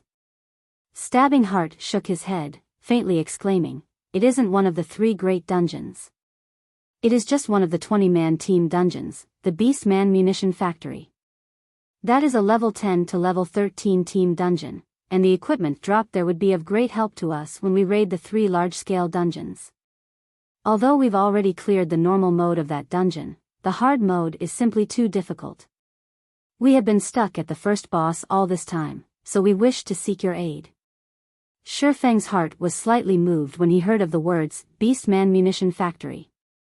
That dungeon did indeed possess a lot of valuable items, especially the basic fire resistance potion recipe and the level 10 swordsman set equipment, wind extinguisher. It would not be a bad idea to make a trip there for these items. "Fine, but I have a demand," Shifeng said. "Brother Yifeng, there is no need to hold back." Stabbing Heart released a sigh of relief after hearing Shifeng's agreement. He was deeply afraid that Shifeng would refuse. "I want all the recipes and forging designs we obtain from the dungeon. In addition, I want priority over all swordsman equipment. If you can agree to these conditions, I will have no problem offering my assistance." Shifeng listed his demands. Stabbing Heart carefully considered Shifeng's words. If he were the one leading the team this time, he wouldn't hesitate to agree to Shifeng's demands. However, the leader of the team this time was the guild leader of the Assassins' Alliance, Cruel Sword. So, Stabbing Heart had no authority to make this decision. "Brother Yifeng, I have to consult with the guild leader about this matter. Can I give you a reply sometime later?" Stabbing Heart said with less confidence. "Sure." In any case, Shifeng was not in a hurry. There was still some time before he could kill the Scorching Lamia. After Stabbing Heart disconnected the call, he immediately went up to the guild leader, Cruel Sword. Cruel Sword was currently a short distance away, clearing the monsters in the dungeon. Based on appearance alone, Cruel Sword looked very young, and his tall and robust body seemed full of energy. In actuality, he was already 39 years old. Normally, he wore a stern expression, and he would always look at others with an intimidating and penetrating gaze. His ferocious appearance was just like that of a warrior about to enter a battlefield. In fact, Cruel Sword was a mercenary in reality. However, he had long since retired from his squad. After his retirement, he joined the then weak Assassins Alliance, and after enduring over 10 years of hardships, he finally managed to turn the Assassins Alliance into an apex second-rate guild, gaining plenty of support and sponsors from large corporations. How did your negotiations with him go? Cruel Sword turned his head and glanced at Stabbing Heart, asking sternly. Previously, the Assassins Alliance had been stuck at the first boss of the hard-mode Beastman Munition factory. Hence, Stabbing Heart suggested recruiting a god-ranked expert to help them. However, Cruel Sword felt that it was beneath him to do such a thing. What god-ranked expert? Everyone's just blindly overestimating him. If it weren't for the fact that Stabbing Heart had performed extremely well in recent days and been promoted to an elder of the guild, Cruel Sword would not have let Stabbing Heart contact Shifeng at all. He agrees to come, but he has a demand. He wants all of the swordsman equipment and the forging designs and recipes that drop. Stabbing Heart carefully said, however, I feel that Yifeng is worth this price. After all, even the snow goddess greatly valued his performance. After listening to these words, Cruel Sword's coarse eyebrows furrowed. He clearly felt dissatisfied about Shifeng's demands. Boss Cruel Sword, Yifeng is truly powerful. Without Shifeng, the snow goddess, Gentle Snow, might not have even obtained the first clear of the Dark Moon Graveyard, Stabbing Heart hurriedly said. Gentle Snow, is it? Cruel Sword's resolve slightly wavered after hearing this name. Just half an hour ago, Gentle Snow had shocked all players throughout the entire White River City region, Cruel Blade included. Gentle Snow had taken down the first clear of 4 level 10 party dungeons and 2 level 10 small-scale team dungeons. Moreover, it wasn't the first clear of hard mode, but the first clear of hell mode. Simultaneously, her achievements signified the gap between her and the other guilds growing even larger. Moreover, Cruel Sword received information that Gentle Snow had already begun raiding the hell mode of a 20-man team dungeon.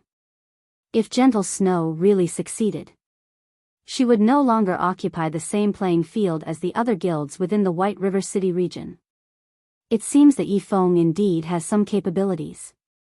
Since that is the case, agree to his demands. Cruel Sword was very curious about Shifeng now.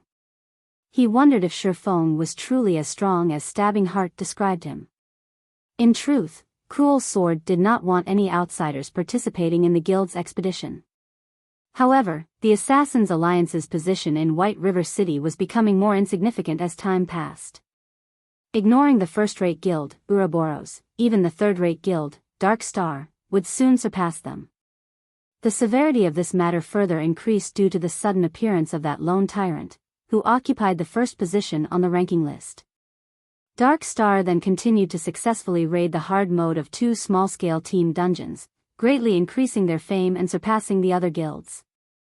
On the other hand, aside from obtaining the first clear of several normal mode dungeons, the Assassins Alliance had yet to even obtain the first clear of a single hard mode dungeon. Hence, Cruel Sword had personally organized an elite team to raid the Beastman Munition factory. He intended to take this chance to obtain the first clear of a hard mode dungeon, increasing the guild's influence in White River City and ending the gossip of Assassins Alliance's inferiority to Dark Star. Hearing Cruel Sword's command, Stabbing Heart immediately contacted Shifeng, excited. Brother Yifeng, our guild leader has agreed to your demands. I wonder if you can come here immediately? Stabbing Heart asked. At this moment, Shifeng still battled the Scorching Lamia, so how could he possibly leave now? Making a rough estimate, he said, I still have some matters to attend to right now. I'll need around 2 hours before I can hurry over. Alright, then let's meet up at the entrance of the Beastman Munition factory in 2 hours. Although Stabbing Heart wanted Shifeng to arrive as soon as possible, Stabbing Heart did not dare insist on the matter since Shifeng had his own matters to attend. After all, it was already stunning that Shifeng would willingly help them out. Alright. I'll be there in 2 hours. Shifeng disconnected the call, resuming his barrage of attacks on Sayla. Just after the Scorching Lamia's HP fell below 20%, a change suddenly overcame her previously beautiful appearance. Crimson-red sacred runes suddenly appeared on her jade-white skin, releasing a frightening magic power. Moreover, her red gemstone-like eyes released a brilliant white light. Immediately, the flame god's cave trembled. Cracks appeared on the ground, and very quickly, these cracks widened into large fissures that spewed molten magma. The lava formed a river as it moved and spread throughout the ground. This was the Scorching Lamia's strongest skill. Queen's Rage. Fortunately, Shifeng had long since lured Sayla to this location. Otherwise, the lava that spewed from the ground would not be limited to a single river. It would form a great ocean that could instantly turn tens of thousands of players into ashes, becoming fertilizer for this great piece of land. Immediately, Shifeng activated gravity liberation. He jumped up into the air, and like a cannonball, he shot forth towards a rock wall some 10 meters away, successfully avoiding the incoming surge of lava. Approximately half a minute passed before the lava fully receded. However, the land was still dyed a crimson red, releasing piping hot steam into the air and the surrounding environment. If an average player set foot on this land, they would lose at least 500 HP every second in the best-case scenario. However, Shifeng was different. He had 123 points in fire resistance, so he could completely ignore the ground's high temperature. After he landed, he immediately resumed his attacks on the Scorching Lamia. It was extremely exhausting for Sayla to cast Queen's Rage. So, after using the skill, she would enter a period of weakness. During this period, she would not have any attack power remaining, and it was the best time for Shifeng to kill her. If Shifeng waited for the land to recover its normal state, the Scorching Lamia would have also recovered from her weakened state. In addition, her HP would also recover to 30% or above. The Scorching Lamia in a weakened state stood no chance against Shifeng. The blazing meteor caused over -1,500 damage to Sayla with every strike, with the occasional critical hit causing over -3,000 damage. 18%. 16%. 14%. 12%. By the time the Scorching Lamia had broken away from her weakened state, she only had 10% of her HP remaining. In the end, the Scorching Lamia entered a berserk state, and her damage increased by several folds. However, with Shifeng's frost grenades controlling her movements from beginning to end, Sayla could not display her frightening might in melee combat at all. After another 10 minutes or so, the Scorching Lamia released a blood-curdling scream as her body fell to the ground. Instantly, Shifeng's level increased by 1, reaching 17% of level 16. The bountiful EXP even shocked Shifeng. Shifeng then heard the sound of an explosion, and a large amount of flame crystals, equipment, and items appeared in place of the Scorching Lamia's body.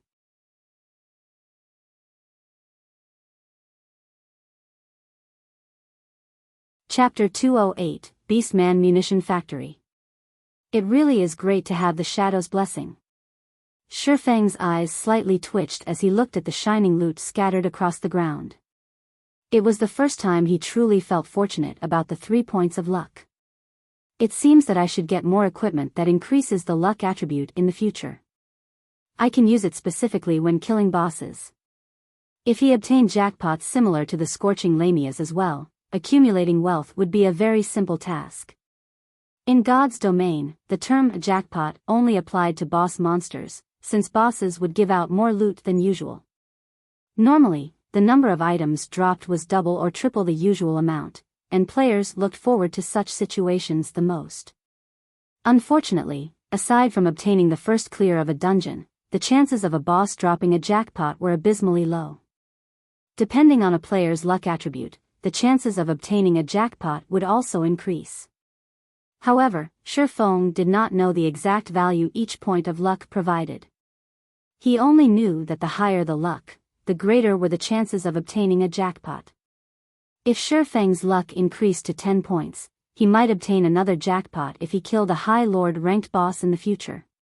To players, nothing was more exciting than obtaining even more high-level equipment and items. As this was the Flame God's cave, the Scorching Lamia's jackpot was extremely valuable. It was much more beneficial than killing 2 to 3 High Lord ranked bosses. This is ridiculous. Just a single Scorching Lamia dropped close to half of my previous harvest of flame crystals. Shifeng was immediately shocked after he collected and arranged all the loot. Previously, he had only obtained a total of 223 flame crystals from killing many level 25 common, elite, and special elite monsters. Yet, the Scorching Lamia gave him 102 crystals. If converted to gold coins, that amount would be worth 15 gold, 30 silvers. Moreover, this was only the price of the flame crystals. Compared to the flame crystals, the equipment and forging designs dropped were much more valuable. Aren't these the flame boots? Shifeng noticed a flame red-colored, delicate pair of boots. There were 3 gorgeous flame crystals embedded into each side, giving the boots a dazzling appearance. Flame boots, plate boots, dark gold rank. Level 25. Defense plus 175. Strength plus 21, agility plus 30, endurance plus 15. Movement speed plus 8. Fire resistance plus 5. Additional skill dash. Flame rush, increases movement speed by 100% for 10 seconds. Cooldown, 2 minutes. Just the value of this piece of equipment exceeded 20 gold. In addition, Selah also dropped a dark gold ranked shield. Light of Day, shield, dark gold rank. Level 25. Equipment requirement, strength 130. Defense plus 665. Block rate, 41%. Defend skill level plus 2. Strength plus 34, agility plus 10, endurance plus 32. Maximum HP plus 15%. Additional passive skill dash. Guardian Heart, reduces incoming damage from the front by 20%. In addition, all damage received reduced by 10%. Not to mention a shield, equipment meant for MTs was usually abnormally expensive. Moreover, the attributes of this shield were extremely beneficial. If sold, its minimum price would be at least 40 gold. Aside from those 2 dark gold ranked items, there were 7 secret silver ranked items. 3 of them were level 25 mage equipment, 2 were level 25 healer equipment, 1 was level 25 leather armor, and the last was a level 25 two-handed axe. Every piece could sell for at least 3 gold coins. Meanwhile, the most precious of them all was the Raging Flames armor forging design. This was also Shifeng's first time seeing this item. Shifeng was immediately stunned when he read the introduction of this forging design. The Raging Flames armor was a level 25 secret silver ranked plate armor. Although its base attributes were ordinary, it was a very valuable item. It specifically catered to MTs when dealing with fire-type monsters. One could say that the Raging Flames armor was the best level 25 secret silver ranked breastplate. If utilized properly, the value of this forging design could exceed 100 gold. However, flame crystals were necessary to craft the Raging Flames armor. In addition, it also needed a rare secret silver ranked ore, resulting in a high manufacturing cost. However, it would be greatly desired once forged. In particular, when it was used in the level 25 large-scale team dungeon, Flame's Nest, it would be frighteningly effective. The Raging Flames breastplate gave 8 points of fire resistance and reduced the user's flame damage received by 20%. No other secret silver equipment could compare to this effect. Aside from the equipment, there was also a flame red-colored skill book. The words, Flame Burst, decorated the cover. This was the same skill the Scorching Lamia had used on Shifeng. Shifeng had personally witnessed this attack and knew full well the frightening might of that skill. Yet, such a skill was unexpectedly a universal skill that any class could learn. Without hesitation, Shifeng chose to learn the skill.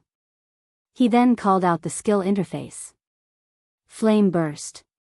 Level 1, requires 100,000 EXP to upgrade to level 2. Channeling time, 2 seconds. Gathers the power of flames to a single point and causes 300% damage to the target. Attack count, 4 times. Cooldown, 5 minutes. Compared to other skills that required skill proficiency to level up, Flame Burst belonged to the special skills category. Instead of skill proficiency, it required EXP to level up. Shifeng greatly admired Sayla's Flame Burst. If he could possess a similar might to the Scorching Lamia when he used the Flame Burst, he needed only a single move to instant kill a player of the same level. Just the thought of achieving such a feat invigorated him. However, the skill level was too low right now. It could not achieve such an effect in all. Since his level was relatively high right now and his leveling speed was also very fast, Shifeng did not feel much heartache towards such a small amount of EXP. Hence, he immediately supplied 100,000 EXP to the skill, upgrading it up to level 2. The Flame Burst's damage increased to 350%, while the attack count remained unchanged. There was also no change to its cooldown. This time, 300,000 EXP was needed to upgrade the skill to level 3. However, Shifeng chose to upgrade it without hesitation. He needed several million EXP just to level up now, so 300,000 was not a significant amount. Instantly, Shifeng fell back down to level 15. The damage of the level 3 Flame Burst increased to 380%, while its attack count increased to 5 times, and cooldown decreased to 4 minutes 30 seconds. This was a more noticeable improvement. Meanwhile, it now required 800,000 EXP to upgrade to level 4. Yet, Shifeng still chose to upgrade it.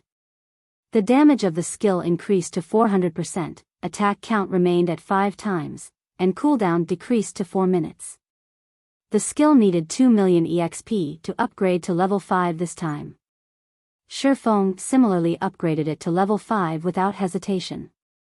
The damage of Flame Burst increased to 420%, attack count increased to 6 times, and cooldown decreased to 3 minutes 30 seconds. As a result of such a huge increase, however, Shifeng had fallen to level 14. If he wanted to upgrade the skill to level 6, he needed to supply 4 million EXP. Even if he dropped back down to level 0, he could not raise Flame Burst to level 6. It seems that I can only wait until after level 20 before upgrading the Flame Burst again.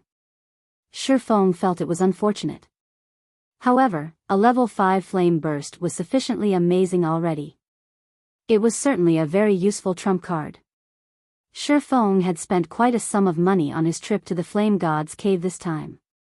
Not to mention using more than 2 stacks of basic frost grenades, he also used the Flaming Sun scripture. However, with such an astonishing harvest, the losses he incurred were negligible. There's still some time left. I'll get some rest before heading to the Beastman munition factory. Shifeng called out the system clock, discovering that he still had some time before the appointed time. Seizing this chance, he could get some repairs done to his equipment and store his loot into the bank. He would return to the Flame God's cave again in the future when he had the time.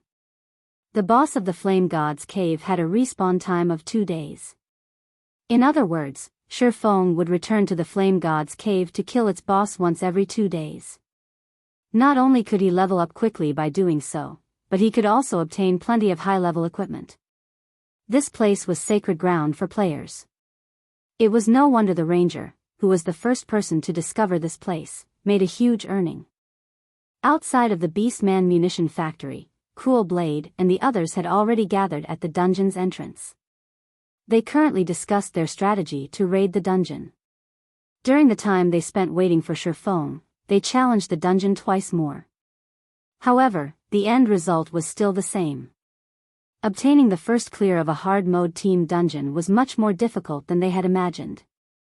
Although they had managed to clear the hard mode of a 10-man team dungeon, some other guild was already a step ahead of them by the time they cleared it. Right now, only the first clears of 20-man hard mode team dungeons were available. However, the hard mode of a 20-man team dungeon was obviously more difficult compared to a 10-man team dungeon. No matter how much thought they put into it, they could not come up with any methods to clear the dungeon. They could only wait for Shifeng's arrival at the dungeon's entrance. This was also a good chance for the team to get some rest. Although Stabbing Heart had continuously recommended Shifeng, Cruel Blade did not place much hope in him. After all, the Assassins' Alliance was an apex second-rate guild. Experts were a dime a dozen within the guild. Meanwhile, they had gathered 20 experts to raid the Beastman munition factory, but they still died under the first boss feat. What difference would an additional, independent player with good techniques make? Guild leader, someone's coming, one of the guild's scouting assassins suddenly spoke in the team chat.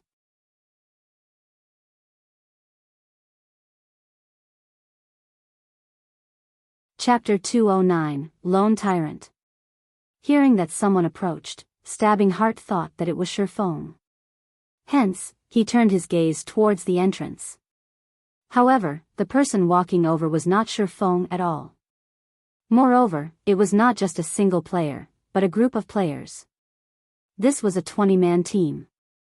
The members of this team all wore impressive equipment. Practically all of them wore a mix of bronze and mysterious iron equipment, with the majority being mysterious iron equipment. There were also a few players among them wearing level 10 class-specific set equipment that only dropped from level 10 team dungeons. Although they were only individual pieces, at this stage of the game, they were definitely considered top-tier equipment to guilds. The leader of this team was a guardian knight. Judging by appearances, the man looked to be around 25 years of age. There was a nasty smile on the man's face. The man wore a mix of red and white-colored heavy armor and carried a blood-red cross shield and longsword. It can't be, right? That shield warrior has the complete Bloody Brilliance set equipment. That's a level 10 mysterious iron set equipment. The glow from his shield and longsword show that they are both of secret silver rank. How come I have never seen such equipment before? The members of Assassins' Alliance started a quiet discussion when they saw the leading guardian knight. The Bloody Brilliance set equipment could only be obtained from level 10 hard mode team dungeons. The fact that this group of newcomers had gathered a full set displayed just how powerful their team was. They seemed to be players from Dark Star. Making a careful observation, Stabbing Heart suddenly discovered that the guild emblem these players donned belonged to that of the guild, Dark Star. He then observed the leading guardian knight, suddenly exclaiming in shock, "He's Dark Star's Lone Tyrant." Cruel Sword's complexion immediately turned grim at these words. Lone Tyrant of Dark Star was currently number 1 on the ranking list. In addition, Dark Star had also managed to obtain the first clear of 2 hard mode dungeons. Due to the contribution of these 2 factors, Dark Star was already like the sun at high noon, and they were currently in their heyday.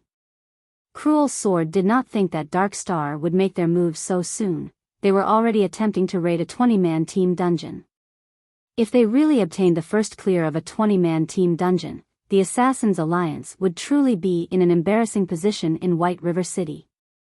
After all, due to obtaining the luxury guidebook of White River City in advance, the Assassins' Alliance had made ample preparations before entering the city itself. As a result, they enjoyed a flourishing period after they entered White River City. Many players even thought that the Assassins' Alliance had the possibility to surpass the first-rate guilds. Hence, now that Dark Star was on the rise, players would naturally compare the Assassins' Alliance and Dark Star, resulting in the Assassins' Alliance's status in White River City becoming very awkward. Oh. Isn't this the guild leader of the Assassins' Alliance? What a coincidence. Lone Tyrant laughed as he spoke to Cruel Sword. Unfortunately, you guys have simply wasted your time by coming here, as the first clear of the hard mode Beastman munition factory already belongs to Dark Star. The other members of Dark Star similarly revealed disdainful smiles as they looked at the members of the Assassins' Alliance. Currently, throughout the White River City region, Dark Star's influence surpassed that of the Assassins' Alliance. Moreover, Dark Star had a much shorter history than the Assassins' Alliance. The Assassins' Alliance's current success lay in the fact that they had a long-established history, so the benefits they provided to their guild members were slightly better. However, Dark Star would definitely surpass the Assassins' Alliance in the future. We'll see about that. Cruel Sword ignored Lone Tyrant's provocation, only coldly replying with a single sentence. Only by personally experiencing it would one understand the difficulty of a 20-man hard mode dungeon. It would be meaningless to argue with a little bastard over who would obtain the first clear of a hard mode dungeon. When Lone Tyrant saw that his provocation had failed, he quickly lost interest and turned to leave. At this moment, a deep and low voice resounded by everyone's ears. "Sorry, I'm late." The person speaking was precisely Shifeng. As he had to repair his equipment, store his items in the bank, and register more hard stones on the auction house, he had wasted quite a lot of time before coming here. "Brother Yifeng, you're finally here." Stabbing Heart, who was originally enraged due to Lone Tyrant's provocation, immediately cheered up when he noticed Shifeng's arrival. He hurriedly went up and welcomed Shifeng. Meanwhile, this was the first time Cruel Sword had personally met Shifeng. He discovered that Shifeng still used a complete bronze set equipment.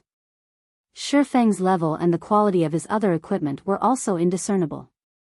Moreover, looking at Shifeng's age and appearance, he was obviously just an immature youth. He did not possess the sharp temperament of a top-tier expert at all. However, he had obtained the first clear of the hell-mode Dark Moon Graveyard with gentle snow. Coupling that with the widespread battle footage from before and the fact that Shifeng was the first player to enter White River City, Shifeng should possess some real skills. However, they were not here to fight other players in the dungeon. Although Shifeng had impressive combat capabilities, one could not clear a dungeon by depending on combat capabilities alone. Hence, Cruel Sword did not look favorably upon Shifeng. Ha ha ha ha. What a joke. So even the famous Assassins Alliance has to invite someone to raid a team dungeon. Moreover, you've even invited an independent player. It seems that the Assassins Alliance only amounts to this much. To think that I've always thought of the Assassins Alliance as an actual opponent, I was truly blind. Lone Tyrant looked at Shifeng, then turned to look at Cruel Sword again before involuntarily laughing. "You!" Stabbing Heart wanted to flare up in rage, however, he had no counter to Lone Tyrant's words. After all, what he said was true. The other Assassins Alliance members had also lowered their heads in shame. At this moment, their hearts harbored dissatisfaction towards Stabbing Heart. They were already disappointed with Stabbing Heart's previous decision of inviting Shifeng, so the humiliating situation now only made it worse. Yet, although they wished they could immediately chase Shifeng away, they dared not voice their opinions. After making fun of the Assassins Alliance, Lone Tyrant's gaze shifted toward Shifeng. Pretending to be surprised, he sneered and said, "And here I thought the Assassins Alliance had invited some amazing person. Isn't this Yifeng, the first player to enter White River City and the previous first place on the ranking list? I am truly sorry about this.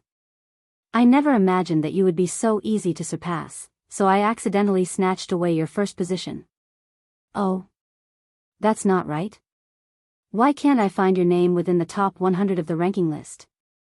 It seems that there is a limit to a person's good luck. Without any real strength, one would quickly be surpassed by others. Isn't that right, little brother Yifeng?" Although Lone Tyrant could not see Shifeng's current level, he did not think that Shifeng was anything amazing. Otherwise, why would he choose not to display his level? There was only one possibility for such an action, and it was because he was too shameful to show his level. Shifeng was clearly the first player to enter White River City, yet, a majority of players surpassed him in levels. So it was very logical that he would choose to hide his level in shame. "Brother Yifeng, let's just ignore him and enter the dungeon." Afraid that Shifeng would grow angry and leave, Stabbing Heart hurriedly dragged Shifeng away from the players of Dark Star. The players within the White River City region have constantly used the Assassins Alliance as a comparison to Dark Star. Previously, I had felt proud of this matter, but now, I can only feel embarrassment. Please don't associate Dark Star with you all anymore in the future. We really can't bear this sort of shame. Lone Tyrant did not care much about an expert who was already past his prime. He shifted his gaze once more to Cruel Sword, mocking him. An Apex second-rate guild? Pah! They aren't even comparable to a third-rate guild. The Assassins Alliance has truly declined. If I were them, I would have long since killed myself to avoid the embarrassment. They have actually allowed a lucky noob to join their team. Did they think that, by doing so, they could obtain the first clear of the hard mode Beastman munition factory? Who are they trying to kid? How could you say such a thing? This is known as birds of a feather flocking together. A trash of a guild would naturally seek out a trash player to aid them. If this situation happened in our guild, we would have long since expelled such noobs from the guild. Allowing such trash to join our team would definitely lower our intelligence and strength. Hey, you've got that wrong. In reality, the Assassins Alliance is so powerful that they are not afraid of having a noob as a team member. They could still clear the hard mode Beastman munition factory with no problems, even with such a member on their team. This is definitely something Dark Star can't dream of comparing with. The relationship between Dark Star and the Assassins Alliance had long since been similar to that of fire and water. Now that there was such a good opportunity, the members of Dark Star took this chance to ridicule the Assassins Alliance. Immediately, the atmosphere on the Assassins Alliance's side became abnormally depressing. The players from the Assassins Alliance all resentfully glared at Stabbing Heart. Contrary to expectations, however, Stabbing Heart did not feel any heartache due to these hateful gazes. Instead, he felt apologetic to Sherfong. Originally, Dark Star merely directed its ridicule at the Assassins Alliance. Now, even Sherfong had been dragged into this matter. At this moment, Sherfong could no longer stomach this situation. If this situation continued, they would have no chances of raiding the dungeon, and he did not wish to lose the opportunity. After all, he planned to obtain the wind extinguisher set equipment and basic fire resistance potion recipe from this trip. He did not wish to see Dark Star spoil this opportunity. Having no better choice, Sherfong stood out from the crowd. With pupils as deep as black holes, he gazed at lone Tyrant. He then calmly said with a smile, "I'm very curious about something. If the nobodies that you've looked down on suddenly obtain the first clear of the hard mode beast munition factory a step ahead of you, then what would you all amount to?" You're tuning into the Biyao's Wuxia Chronicles YouTube channel. Don't forget to subscribe and join us on this journey to catch the most captivating stories.